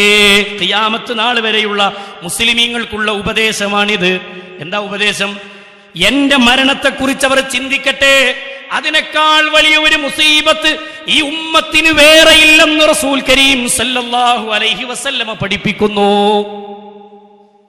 റസൂലുള്ളാഹി സല്ലല്ലാഹു അലൈഹി വസല്ലമയുടെ വഫാത്ത് സംഭവിച്ച ദിനം, ആ ദിനത്തിൽ നമുക്ക് ദുഃഖമാണ് ഉണ്ടാവേണ്ടത്. നിങ്ങൾക്കറിയുമോ, മഹാനായ ബിലാൽ ഇബ്നു റബാഹ് റസൂലുള്ളാഹിന്റെ പള്ളിയിലെ ബാങ്ക് കൊടുത്ത വ്യക്തിയാണ് ബിലാൽ. ബിലാൽ ഇബ്നു റബാഹ് റളിയല്ലാഹു അൻഹു റസൂലുള്ളാഹിന്റെ വഫാത്തിനു ശേഷം അബൂബക്കറിന്റെ അടുക്കലേക്ക് വന്നിട്ട് പറയാണ്, അബൂബക്കറെ, ഞാൻ മദീന വിടുകയാണ്. അബൂബക്കറെ, എനിക്ക് മദീനയിൽ നിൽക്കാൻ കഴിയില്ല. അബൂബക്കറെ, ഖലീഫയായ അബൂബക്കർ സിദ്ദീഖ് റളിയല്ലാഹു അൻഹുവിനോട് പറയാണ്, മദീനത്ത് എനിക്ക് നിൽക്കാൻ കഴിയില്ല. എന്റെ റസൂലില്ലാത്ത മദീനയിൽ എനിക്ക് നിൽക്കാനാവുന്നില്ല. അബൂബക്കറെ, പള്ളിയിലെ മുഅദ്ദിനാണ് ബിലാൽ. റസൂലുള്ളാഹ് നിശ്ചയിച്ച മുഅദ്ദിനാണ്, ബാങ്ക് വിളിക്കുന്ന മുഖരിആണ് ബിലാൽ. ബിലാൽ ഇബ്നു റബാഹ് റളിയല്ലാഹു അൻഹു റസൂലുള്ളാഹിനോട്, മഹാനായ അബൂബക്കറിനോട് പറയാണ്, ഞാൻ വിടുകയാണ്. ആ സമയത്ത് അബൂബക്കർ റളിയല്ലാഹു അൻഹു തടഞ്ഞു നിർത്തി. വേണ്ട, നീ പോകരുത് ബിലാൽ, ഇവിടെ നിൽക്കണം ബിലാലേ, അനുസരിക്കണല്ലോ, ഖലീഫയാണല്ലോ. ബിലാൽ ഇബ്നു റബാഹ് റളിയല്ലാഹു അൻഹുവിനോട് കൂടുതൽ നിർബന്ധിച്ചപ്പോ മഹാനായ അബൂബക്കർ റളിയല്ലാഹു അൻഹുവിനോട് ബിലാൽ റളിയല്ലാഹു അൻഹു ചോദിക്കുകയാണ്, എന്റെ പൊന്നു അബൂബക്കറേ, ഞാൻ നീ ഈ കാര്യങ്ങൾ പറയുമ്പോ ഒരു സംഭവത്തെ ഞാൻ ഓർക്കുന്നു അബൂബക്കറേ, ഒരു സംഭവത്തെ ഞാൻ ഓർക്കുന്നു അബൂബക്കറേ. എന്റെ മനസ്സ് നിറയെ ഞാനിപ്പോ ഓർക്കുന്നത് ഉമയ്യത്തിന്റെ കിങ്കരന്മാർ മക്കയിൽ വെച്ചുകൊണ്ട് എന്നെ പീഡിപ്പിച്ച രംഗമാണ്. എന്റെ കഴുത്തിൽ കയറ് കെട്ടിയിട്ട് എന്റെ നെഞ്ചത്തൊരു കരിങ്കല്ല് കയറ്റി വെച്ച് ഞാൻ വെള്ളം ചോദിച്ചപ്പോ എന്റെ മുഖത്തേക്ക് ഉമയ്യത്തിന്റെ കിങ്കരന്മാർ കാർക്കിച്ചു തുപ്പിയത് ഞാൻ ഓർക്കുന്നു അബൂബക്കറെ. എന്റെ മുഖത്ത് നിന്ന് വന്ന ആ ശത്രുവിന്റെ തുപ്പലിനെ എന്റെ നാവ് കൊണ്ട് വടിച്ചെടുത്തിട്ടാണ് അന്ന് ഞാൻ ദാഹം മാറ്റിയത്. അന്നത്തെ ദിവസത്തെ ഞാൻ ഓർക്കുന്നു. അന്ന് ഉമയ്യത്ത് ചോദിച്ച വില കൊടുത്തിട്ട് നിങ്ങൾ എന്നെ മോചിപ്പിച്ചത് ഞാൻ മറക്കൂല അബൂബക്കറെ. അള്ളാഹു താങ്കൾക്ക് ഖൈറു നൽകട്ടെ. എന്നിട്ട് അദ്ദേഹം പറയുകയാണ്, അന്ന് നിങ്ങൾ എന്നെ മോചിപ്പിച്ചത് ഈ പറയപ്പെട്ട രൂപത്തിൽ നിങ്ങളെ അനുസരിച്ച് നിൽക്കാനാണെങ്കിൽ ഞാനിതാ ഇവിടെ നിന്നുകൊള്ളാം അബൂബക്കറെ. അതല്ല, നിങ്ങൾ എന്നെ മോചിപ്പിച്ചത് റബ്ബിന്റെ അടുക്കൽ നിന്ന് കൂലി പ്രതീക്ഷിച്ചിട്ടാണെങ്കിൽ ഇതാ നിങ്ങൾ എന്നെ വിടണം അബൂബക്കറെ, ഞാൻ പോവുകയാണ് അബൂബക്കറെ. ഇത് പറഞ്ഞപ്പോൾ അബൂബക്കർ റളിയല്ലാഹു അൻഹു വിട്ടു. ബിലാൽ റളിയല്ലാഹു അൻഹു പോയി. നിങ്ങൾ നോക്കുക, അബൂബക്കർ റളിയല്ലാഹു അൻഹുവിന്റെ കാലം കഴിഞ്ഞു. ഉമർ ഇബ്നുൽ ഖത്താബ് റളിയല്ലാഹു അൻഹുവിന്റെ കാലം 3 ദിവസമല്ല ദുഃഖമെന്നതിന്റെ തെളിവാണ്. മനസ്സിലായോ? ഉമർ റളിയല്ലാഹു അൻഹുവിന്റെ കാലം വന്നു. ബിലാൽ ഇബ്നു റബാഹ് റളിയല്ലാഹു അൻഹു പള്ളിയിലേക്ക് കയറി വന്നു. ബിലാൽ റളിയല്ലാഹു അൻഹുവിനെ കണ്ടുമുട്ടുകയാണ് ഉമർ ഇബ്നുൽ ഖത്താബ് റളിയല്ലാഹു അൻഹു. ബിലാലിനെ കണ്ട ഉടനെ ഉമർ റളിയല്ലാഹു അൻഹു പറഞ്ഞു, ബിലാലേ, പള്ളിയിൽ കയറി ഒന്ന് ബാങ്ക് വിളിക്ക് ബിലാൽ. പള്ളിയിൽ കയറി നിന്റെ ബാങ്കിന്റെ ശബ്ദം കേൾക്കാൻ ഞങ്ങൾക്ക് പൂതിയുണ്ട് ബിലാലേ, ഒന്ന് കയറി ബാങ്ക് വിളിക്കണം ബിലാലേ. ബിലാൽ ഇബ്നു റബാഹ് റളിയല്ലാഹു അൻഹു കയറി നിന്ന് ബാങ്ക് വിളിച്ചു. അല്ലാഹു അക്ബർ, അല്ലാഹു അക്ബർ. ബാങ്ക് ഇങ്ങനെ തുടങ്ങിയിട്ട് അഷ്ഹദു അല്ലാ ഇലാഹ ഇല്ലല്ലാഹ് എന്ന് പറഞ്ഞിട്ട് പിന്നെ ചൊല്ലേണ്ടത് എന്താ? അഷ്ഹദു അന്ന മുഹമ്മദൻ റസൂലുള്ളാഹ് എന്ന് ചൊല്ലണം. പക്ഷേ ബിലാൽ ഇബ്നു റബാഹ് റളിയല്ലാഹു അൻഹു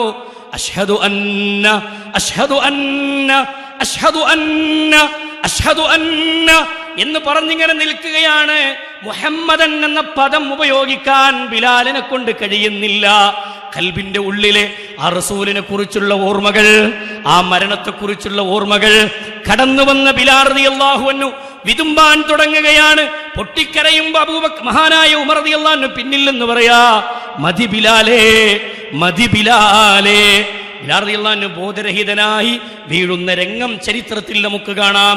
ദിവസങ്ങളല്ല, വർഷങ്ങൾ കഴിഞ്ഞിട്ടും ബിലാലിന്റെ ജീവിതത്തിൽ ഉണ്ടായ സംഭവത്തെയാണ് ചരിത്രം രേഖപ്പെടുത്തുന്നതെങ്കിൽ ഉമ്മമാരെ, സഹോദരിമാരെ, റസൂലുള്ള വഫാത്തായത് നമുക്ക് ദുഃഖമാണ്. റസൂലുള്ളാന്റെ വഫാത്തിനെ കുറിച്ച് ഓർക്കുമ്പോൾ നമുക്ക് സങ്കടമാണ്. മലയാളത്തിൽ ഖുതുബയോതുന്ന പള്ളികളില്ലേ നമ്മുടെ നാടുകളിൽ? ആ പള്ളികളിൽ ഓതുന്ന നബാത്തിയ ഖുതുബയുണ്ട്. 5 ഖുതുബകൾ നബാത്തിയ ഖുതുബയാണ്. ഇബ്നു നബാത്തത്തുൽ മിസ്രിയുടെ ഖുതുബയാണ്. 5 ഖുതുബകളിലെ മിക്കവാറും വെള്ളിയാഴ്ചകളിൽ പരാമർശിക്കുന്ന ഖുതുബകൾ മൗത്തുൻ നബി സല്ലല്ലാഹു അലൈഹി വസല്ലമ, റസൂലുള്ളാഹിന്റെ മരണത്തെക്കുറിച്ചാണ്. ഇരിക്കുന്നവർക്ക് മനസ്സിലാകുന്നില്ല. പക്ഷേ ആ ഖുതുബയിൽ എവിടെയും റസൂലുള്ളാഹിന്റെ ജന്മദിനത്തെക്കുറിച്ചൊരു പരാമർശവുമില്ല. ഇത് പാവപ്പെട്ട ആളുകൾക്ക് മനസ്സിലാകുന്നില്ല. നമ്മൾ അറിയേണ്ടത് നബി കരീം സല്ലല്ലാഹു അലൈഹി വസല്ലമ വേദനകൾ കടിച്ചമർത്തിയ ദിനരാത്രങ്ങളാണ്. ആ ഖുതുബയിൽ തന്നെ നമുക്ക് കാണാം റസൂലുള്ളാഹി സല്ലല്ലാഹു അലൈഹി വസല്ലമ വീട്ടിലേക്ക് കയറി വരുമ്പോ ഹിജ്റ 11-ാം വർഷം സഫർ മാസത്തിന്റെ അവസാന ആഴ്ചയിലേക്ക് പ്രവേശിക്കുന്ന സമയത്ത് നബി കരീം സല്ലല്ലാഹു അലൈഹി വസല്ലമ വീട്ടിലേക്ക് വരികയാണ്. 2 സ്വഹാബികൾ കൂടെയുണ്ട്. അള്ളാന്റെ റസൂലിനെന്ന് തലവേദനയുണ്ട്, കഠിനമായ തലവേദനയുണ്ട്. അന്ന് പിടിച്ചതാണ് റസൂലുള്ളാഹിക്ക് വേദന. അന്ന് ആയിഷ ബീവിക്കും തലവേദനയായിരുന്നു എന്ന് ചരിത്രത്തിൽ കാണാം. റസൂലുള്ള വീട്ടിലേക്ക് കയറി വന്നപ്പോ സല്ലല്ലാഹു അലൈഹി വസല്ലമ വീട്ടിലേക്ക് കയറി വന്നപ്പോ മഹാനായ റസൂലിനെ കണ്ടപ്പോ ഭാര്യയായ നമ്മുടെ ഉമ്മയായ ആയിഷ ബീവി പറയുകയാണ്, തലയിങ്ങനെ അമർത്തി പിടിച്ചിട്ട് പറയാണ്, യാ റസൂലല്ലാഹ്, റസൂലേ എന്തൊരു തലവേദനയാണ് എനിക്ക്, കഠിനമായ വേദനയുണ്ട് നബിയേ, എന്റെ തല വല്ലാതെ വേദനിക്കുന്നു റസൂലേ. ഇത് കേട്ടപ്പോൾ റസൂലും പറയാണ് സല്ലല്ലാഹു അലൈഹി വസല്ലമ പറയാണ്, എന്റെ തലയും വല്ലാതെ വേദനിക്കുന്നു ആയിഷ, എനിക്കും വല്ലാതെ വേദനിക്കുന്നു ആയിഷ എന്ന് തലയമർത്തിപ്പിടിച്ച് റസൂലുള്ളാഹി സല്ലല്ലാഹു അലൈഹി വസല്ലമ വേദനയ്ക്ക് തുടക്കം കുറിച്ചത് അവിടെയാണ്. അവിടുന്ന് അങ്ങോട്ട് റസൂലുള്ള അനുഭവിച്ച പ്രയാസങ്ങൾ ചരിത്രത്തിൽ നമുക്ക് കാണാം. റസൂലുള്ളാഹി സല്ലല്ലാഹു അലൈഹി വസല്ലമ പനി പിടിച്ചു, ശക്തമായ പനിയാണ്, എഴുന്നേൽക്കാൻ പറ്റണില്ല, കിടക്കുന്നിടത്തുനിന്ന് എണീക്കാൻ കഴിയണില്ല. സ്വഹാബികൾക്ക് ആഗ്രഹമുണ്ട് റസൂലൊന്ന് പള്ളിയിൽ വന്നിരുന്നുവെങ്കിൽ, റസൂലിനെ ഒന്ന് കണ്ടിരുന്നുവെങ്കിൽ. കാണാൻ ആളുകൾ വരുന്നുണ്ട്, റസൂലുള്ളാഹിന്റെ കൂടെയുണ്ട്. ഹസൻ ഹുസൈൻ റളിയല്ലാഹു അൻഹുമാ പേരക്കിടാങ്ങൾക്ക് ഉപദേശം കൊടുക്കുന്നുണ്ട്, ഫാത്തിമ ബീവിക്ക് ഉപദേശം കൊടുക്കുന്നുണ്ട്, റസൂലുള്ളാഹിന്റെ ഭാര്യമാർക്ക് ഉപദേശം കൊടുക്കുന്നുണ്ട്. എല്ലാ നിർദ്ദേശങ്ങളും ഉപദേശങ്ങളൊക്കെ കൊടുത്തു റസൂലുള്ളാഹ്. പ്രവാചകൻ സല്ലല്ലാഹു അലൈഹി വസല്ലമയുടെ ജീവിതത്തിന്റെ അവസാന ഘട്ടങ്ങൾ ഇങ്ങനെ തലോടുന്ന കാലം ചരിത്രത്തിൽ നമുക്ക് കാണാം. പ്രവാചകൻ സല്ലല്ലാഹു അലൈഹി വസല്ലമ ലോകത്തോട് വിട പറയാൻ എടുക്കുന്ന സമയത്ത് ഒരു ദിവസം അബൂബക്കർ സിദ്ദീഖ് റളിയല്ലാഹു അൻഹുവിനെ റസൂൽ ഇമാമത്ത് നിർത്തുന്ന രംഗം ചരിത്രത്തിൽ കാണാം. നിസ്കരിക്കാൻ വേണ്ടി വളൂ ചെയ്യാൻ എഴുന്നേറ്റു. എന്നിട്ട് ആയിഷ ബീവിയോട് പറഞ്ഞു, ആയിഷ ഒരിത്തിരി വെള്ളം കൊണ്ടുതാ ആയിഷ. ആ വെള്ളം കൊണ്ടുവരാൻ ആയിഷ ബീവിയോട് പറഞ്ഞപ്പോൾ ആയിഷ റളിയല്ലാഹു അൻഹ വെള്ളം കൊടുത്തു, വളൂ ചെയ്തു. എന്നിട്ട് എഴുന്നേറ്റപ്പോൾ റസൂലുള്ള ബോധം കെട്ട് താഴെ വീണു. ബോധം തെളിഞ്ഞപ്പോൾ റസൂൽ ചോദിക്കുകയാണ്, എന്റെ ഉമ്മത്ത് നിസ്കരിച്ചോ ആയിഷ, എന്റെ ഉമ്മത്ത് നിസ്കരിച്ചോ ആയിഷ? സ്വഹാബത്തിനോട് റസൂലുള്ളാഹി സ്വല്ലല്ലാഹു അലൈഹി വസല്ലമ റസൂലിന്റെ ചോദ്യത്തിന് ആയിഷ ബീവി പറയാണ്, ഇല്ല നബിയേ, അവർ നിങ്ങളെ കാത്തിരിക്കുകയാണ്. വീണ്ടും വെള്ളം കൊണ്ടുവന്നു, വളൂ എടുത്തു. എഴുന്നേറ്റ് കഴിഞ്ഞും റസൂലുള്ള വീണ്ടും വീഴുകയാണ്. 3 തവണ റസൂലുള്ള ബോധരഹിതനായി. 3ാമത്തെ തവണ ബോധം തെളിഞ്ഞ് എഴുന്നേൽക്കുമ്പോ റസൂല് ചോദിക്കുന്നു, ആയിഷ എന്റെ ജനത നിസ്കരിച്ചോ ആയിഷ, സ്വഹാബികൾ നിസ്കരിച്ചോ ആയിഷ?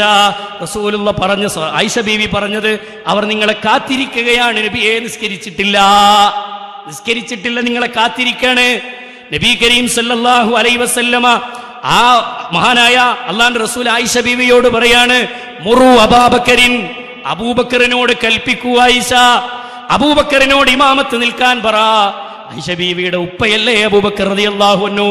ആയിഷ ബീവി പറയാണ്, എന്റെ വാപ്പ ഖുർആൻ ഓതിയാൽ കരയും നബിയെ, എന്റെ വാപ്പാക്ക് നിൽക്കാൻ കഴിയില്ല, പ്രത്യേകിച്ച് നിങ്ങളിങ്ങനെ കിടക്കുന്ന അവസ്ഥയിൽ എന്റെ വാപ്പാന്റെ കണ്ണുനീര് നിൽക്കൂല നബിയെ.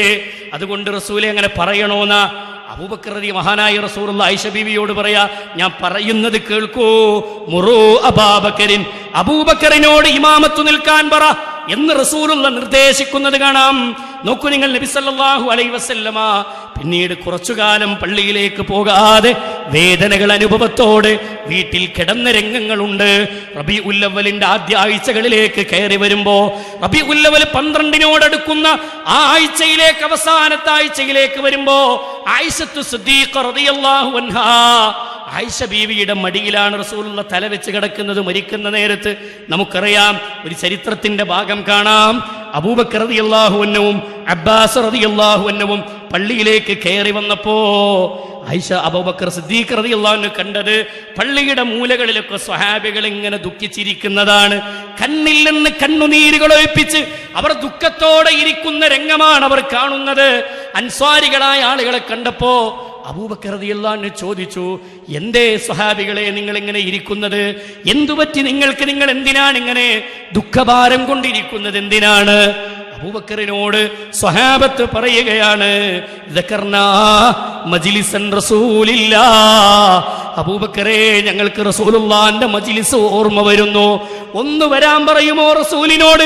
എങ്ങനെയെങ്കിലും ഒന്ന് ഞങ്ങൾക്കൊരു ഉപദേശം തരാൻ കഷ്ടപ്പെട്ടൊന്ന് പള്ളിയിൽ വരാൻ പറയുമോ എന്ന് പറയുമ്പോ പള്ളിയിൽ നിന്നിറങ്ങി റസൂലിന്റെ വീട്ടിലേക്ക് കയറി ചെന്നിട്ട് അള്ളാന്റെ റസൂൽ സല്ലല്ലാഹു അലൈഹി വസല്ലമയോട് അബൂബക്കർ റളിയല്ലാഹു അൻഹു പറയാണ്, എല്ലാവരും ആഗ്രഹിക്കുന്നു നബിയെ, എങ്ങനെങ്കിലും ഒന്ന് വരാൻ പറ്റുമോ?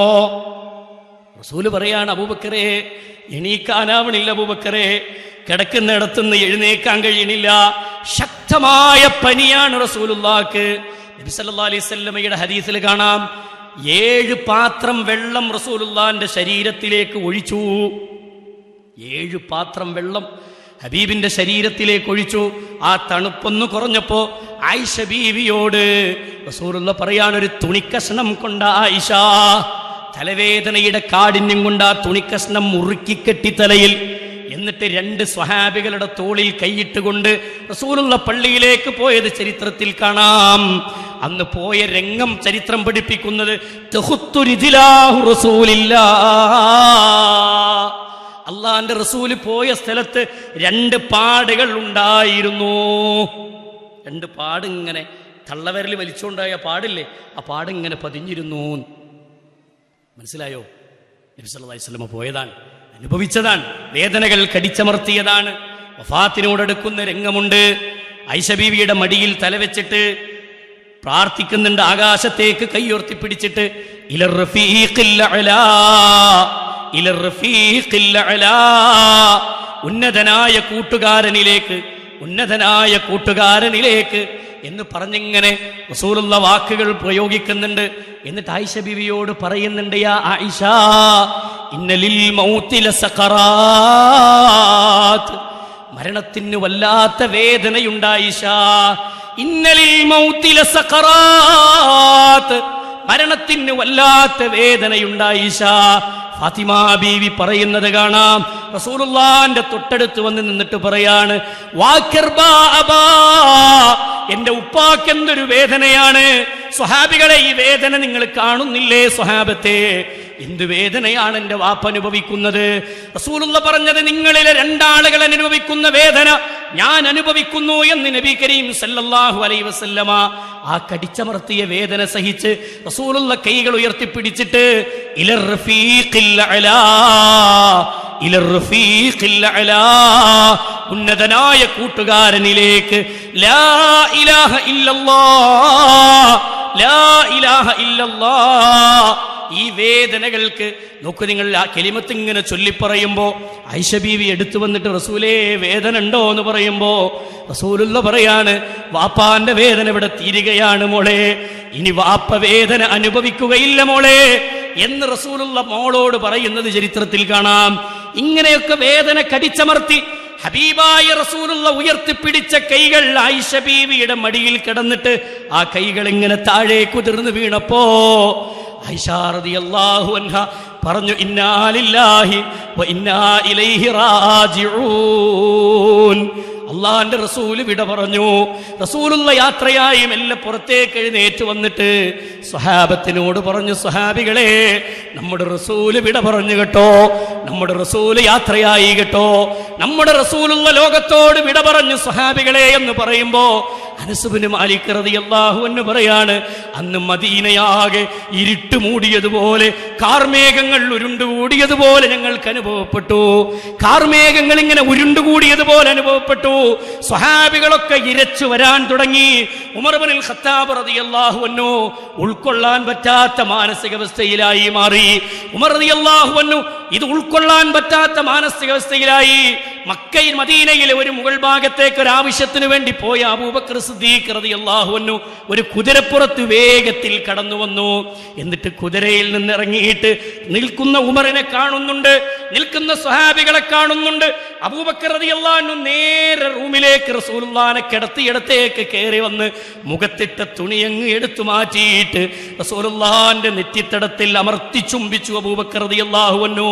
ആ നെറ്റിയിൽ ഇങ്ങനെ അമർത്തി ചുംബിച്ചിട്ട് പറയാണ്, യാ റസൂലല്ലാഹ് തിബ്ത ഹയ്യൻ തിബ്ത ഹയ്യൻ വമൈതൻ യാ റസൂലല്ലാഹ്. എന്തൊരു സുഗന്ധമാണ് നബിയേ നിങ്ങൾക്ക്, ജീവിച്ചിരിക്കുന്ന കാലത്ത് എന്തൊരു സുഗന്ധമായിരുന്നു, മരിച്ചപ്പോഴും നിങ്ങൾക്ക് എന്തൊരു സുഗന്ധമാണ് നബിയേ എന്ന് അബൂബക്കർ സിദ്ദീഖ് റളിയല്ലാഹു അൻഹു പറഞ്ഞത് ചരിത്രത്തിൽ കാണാം. കണ്ണുനീരുകൾ കവിളിലൂടെ ഒലിച്ചിറങ്ങുന്നുണ്ട് അബൂബക്കറിന്റെ. സ്വഹാബികളൊക്കെ ദുഃഖത്തിലാണ്. ഉമർ റളിയല്ലാഹു അൻഹു രോഷാകുലനാകുന്നു. മദീനയാകെ കാർമേഘങ്ങൾ ഉരുണ്ടുകൂടി കഴിഞ്ഞു. ഇത് റബീഉൽ അവ്വൽ 12 റസൂലുള്ളാഹിന്റെ വഫാത്തിന്റെ അന്ന് മദീനത്ത് നടന്ന രംഗമാണെങ്കിൽ ആ റബീഉൽ അവ്വൽ 12 നമ്മൾ ബിരിയാണി വെക്കുന്നത്. ആ റബീഉൽ അവ്വൽ 12 നമ്മൾ ചെമ്പ് കയറ്റി വെച്ച് ആഘോഷിക്കുന്നത്. ആ റബീഉൽ അവ്വൽ 12 നമ്മൾ തോരണങ്ങൾ കിട്ടുന്നത്, നമ്മൾ ഗാനമേളകൾ സംഘടിപ്പിക്കുന്നത്. ആ റബീഉൽ അവ്വൽ 12 പായസം വെച്ച് വിളമ്പുന്നത്. ആ റബീഉൽ അവ്വൽ 12 കുട്ടികളുടെ പരിപാടികൾ സംഘടിപ്പിച്ച് ആഹ്ലാദത്തിന്റെയും ആഘോഷത്തിന്റെയും ദിവസമാക്കി നമ്മൾ മാറ്റിയത്. പച്ചയായി ഇസ്ലാമിലേക്ക് ശീഈകളും ഉബൈദിയാക്കളും കൊണ്ടുവന്ന ആചാരം, ഇസ്ലാമിന്റെ ശത്രുക്കൾ റസൂലുള്ള വഫാത്തായ ദിവസത്തിൽ തന്നെ കൊണ്ടുവന്ന ആചാരത്തെ ബറക്കത്തിന്റെ പേര് പറഞ്ഞ്, തബറുക്കിന്റെ പേര് പറഞ്ഞ് നമ്മുടെ നാടുകളിൽ ഇന്നിതാ റസൂലുള്ളാഹി സ്വല്ലല്ലാഹി അലൈഹി വസല്ലം ജനിച്ച ദിവസത്തിന് പ്രത്യേകത കൽപ്പിച്ചുകൊണ്ട് നമ്മുടെ നാട്ടിൽ ആഘോഷിക്കുന്നു. ഇതിന്റെ പ്രമാണം എന്തെന്നറിയണം, പഠിക്കണം. എന്ത് കണ്ടാലും ആഘോഷിക്കാൻ വകുപ്പില്ല, പുണ്യം പ്രതീക്ഷിക്കാൻ വകുപ്പില്ല.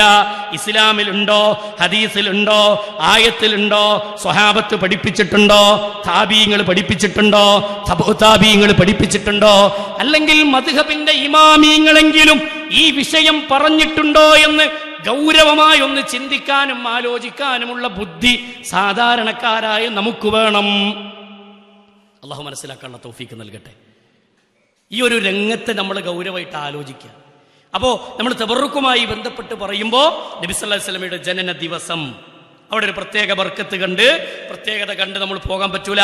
അതേപോലെ തന്നെ ഇസ്രാ മിഅ്റാജ് ദിനം നമ്മൾ വിവരിക്കേണ്ടതാണ്. അങ്ങനെ ഒരു പ്രത്യേകത കണ്ട് അവിടെ ഒരു പ്രത്യേക അമല് ചെയ്യാനില്ല.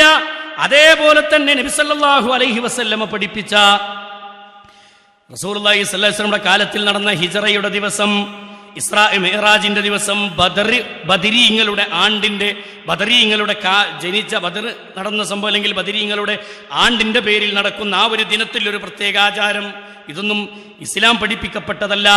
മക്കം ഫത്ഹുമായി ബന്ധപ്പെട്ടും അങ്ങനെ ഒരു ആചാരമോ അനുഷ്ഠാനമോ പ്രത്യേകം പരാമർശിച്ചിട്ടില്ല.